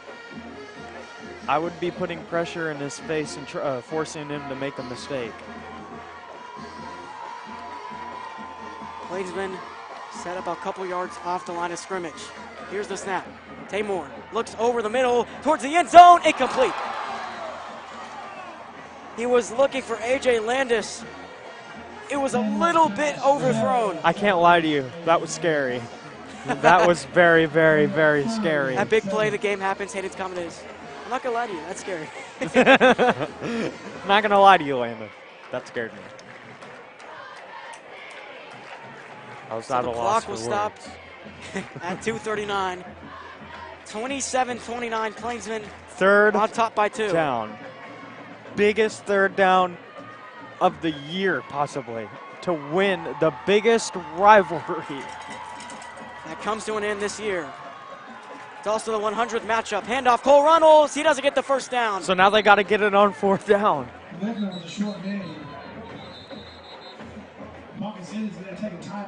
Pohai takes the timeout. They have one left. Enid stays with 3 timeouts. 29-27, Plainsman on top. And it's 4th down. My heart rate has gone up. My heart rate's gone up too. I had to sit down for a second to calm down and think this one through. You had to take it all in. I had to take the moment in. Oh, Landon. These are the type of games that we live for. It sure is, Hayden. A nail biter, an absolute. This will go down as a classic, to be honest. When it's all said and done, regardless of the outcome and who wins, this will be a classic and remembered for a long time as one of the best rivalry games in Ponca and Enid history. Enid's won 7 out of the last 10, with Including Enid winning the last straight. 3 matchups. Yeah, 3 straight. They've only tied 4 times all rivalry too, and all 100 games only 4 ties. So it comes down to who wants to win the last one. Who wants to get the first win on their schedule of the season? 4th down and 4 from the 23. Motion Cooper Rich. Expect to see some pressure. Lofts it to Rich. It's incomplete. What a pass from Taymor, am I right?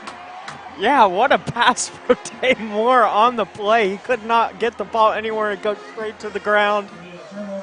And it looks like Enid's going to go home with the win if all goes right from here. I don't know if he just didn't have enough touch on it or he had the pressure. Yeah, I was watching the football. I think it just frustrated him. There might have been a miscommunication because after the play, he ripped his helmet off and got in Tyson Kennedy's face. I think there was a miscommunication on the offense, and that's why he's so upset. Wildcats with 1 timeout. Plainsmen get a first down. It's over. You have to hold on to the football as well. You have to hold on to the football. Good thing Blake Fusca is very good at that. Here's the snap, and here's the handoff. Fusca gets hit hard, but he pushes his way forward. Gets 4 yards on the carry. Ponca They City will used their take the timeout. I was just about to say, I wonder if they use the timeout now or save it. But regardless, if you run it out 3 straight plays and punt it, there would be little to no time left.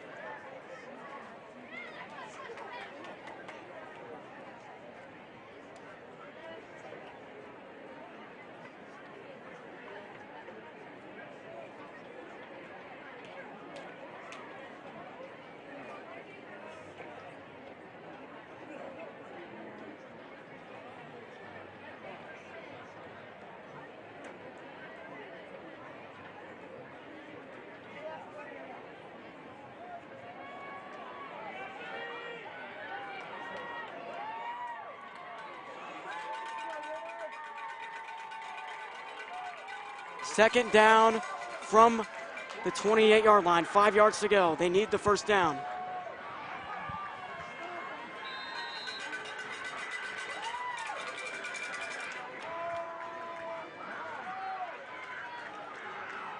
Snap, handoff. Fuchsa can't bounce it outside.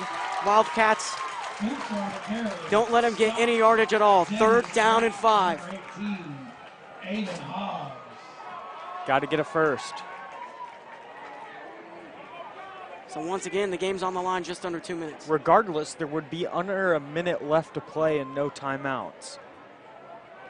So they're going to have to be incredibly efficient if they get the ball back. Almost perfect. Nelson comes into the game, the only returning starter on the Plainsman offensive line from last year. Besides Mario. He is rotational. 2 to the right, 1 to the left, H-back in, and a whistle. Timeout from the Plainsman.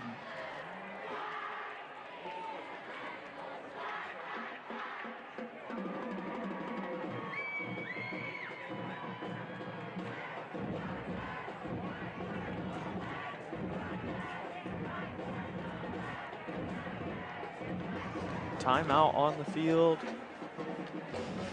Another big 3rd down. It seems like there's just been big 3rd down after big 3rd down after big 3rd down. You just seem like you're like a walking like repeater machine or something, just sitting there saying the same thing every time, you know.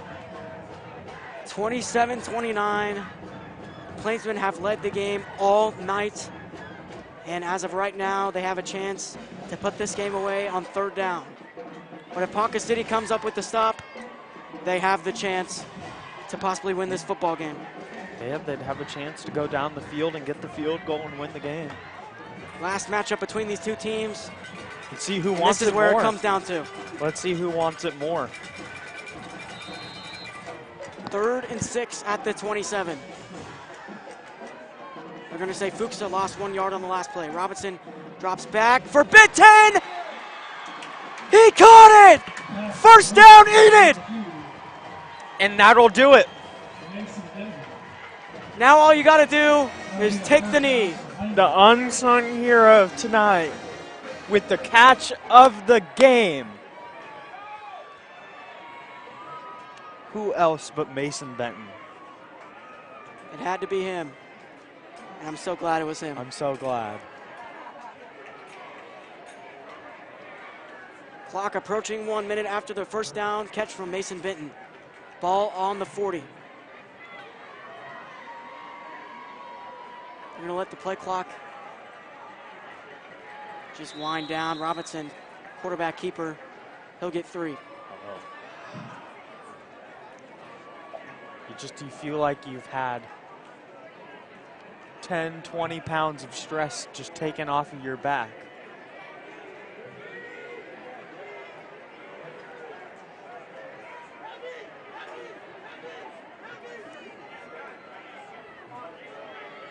Seconds now.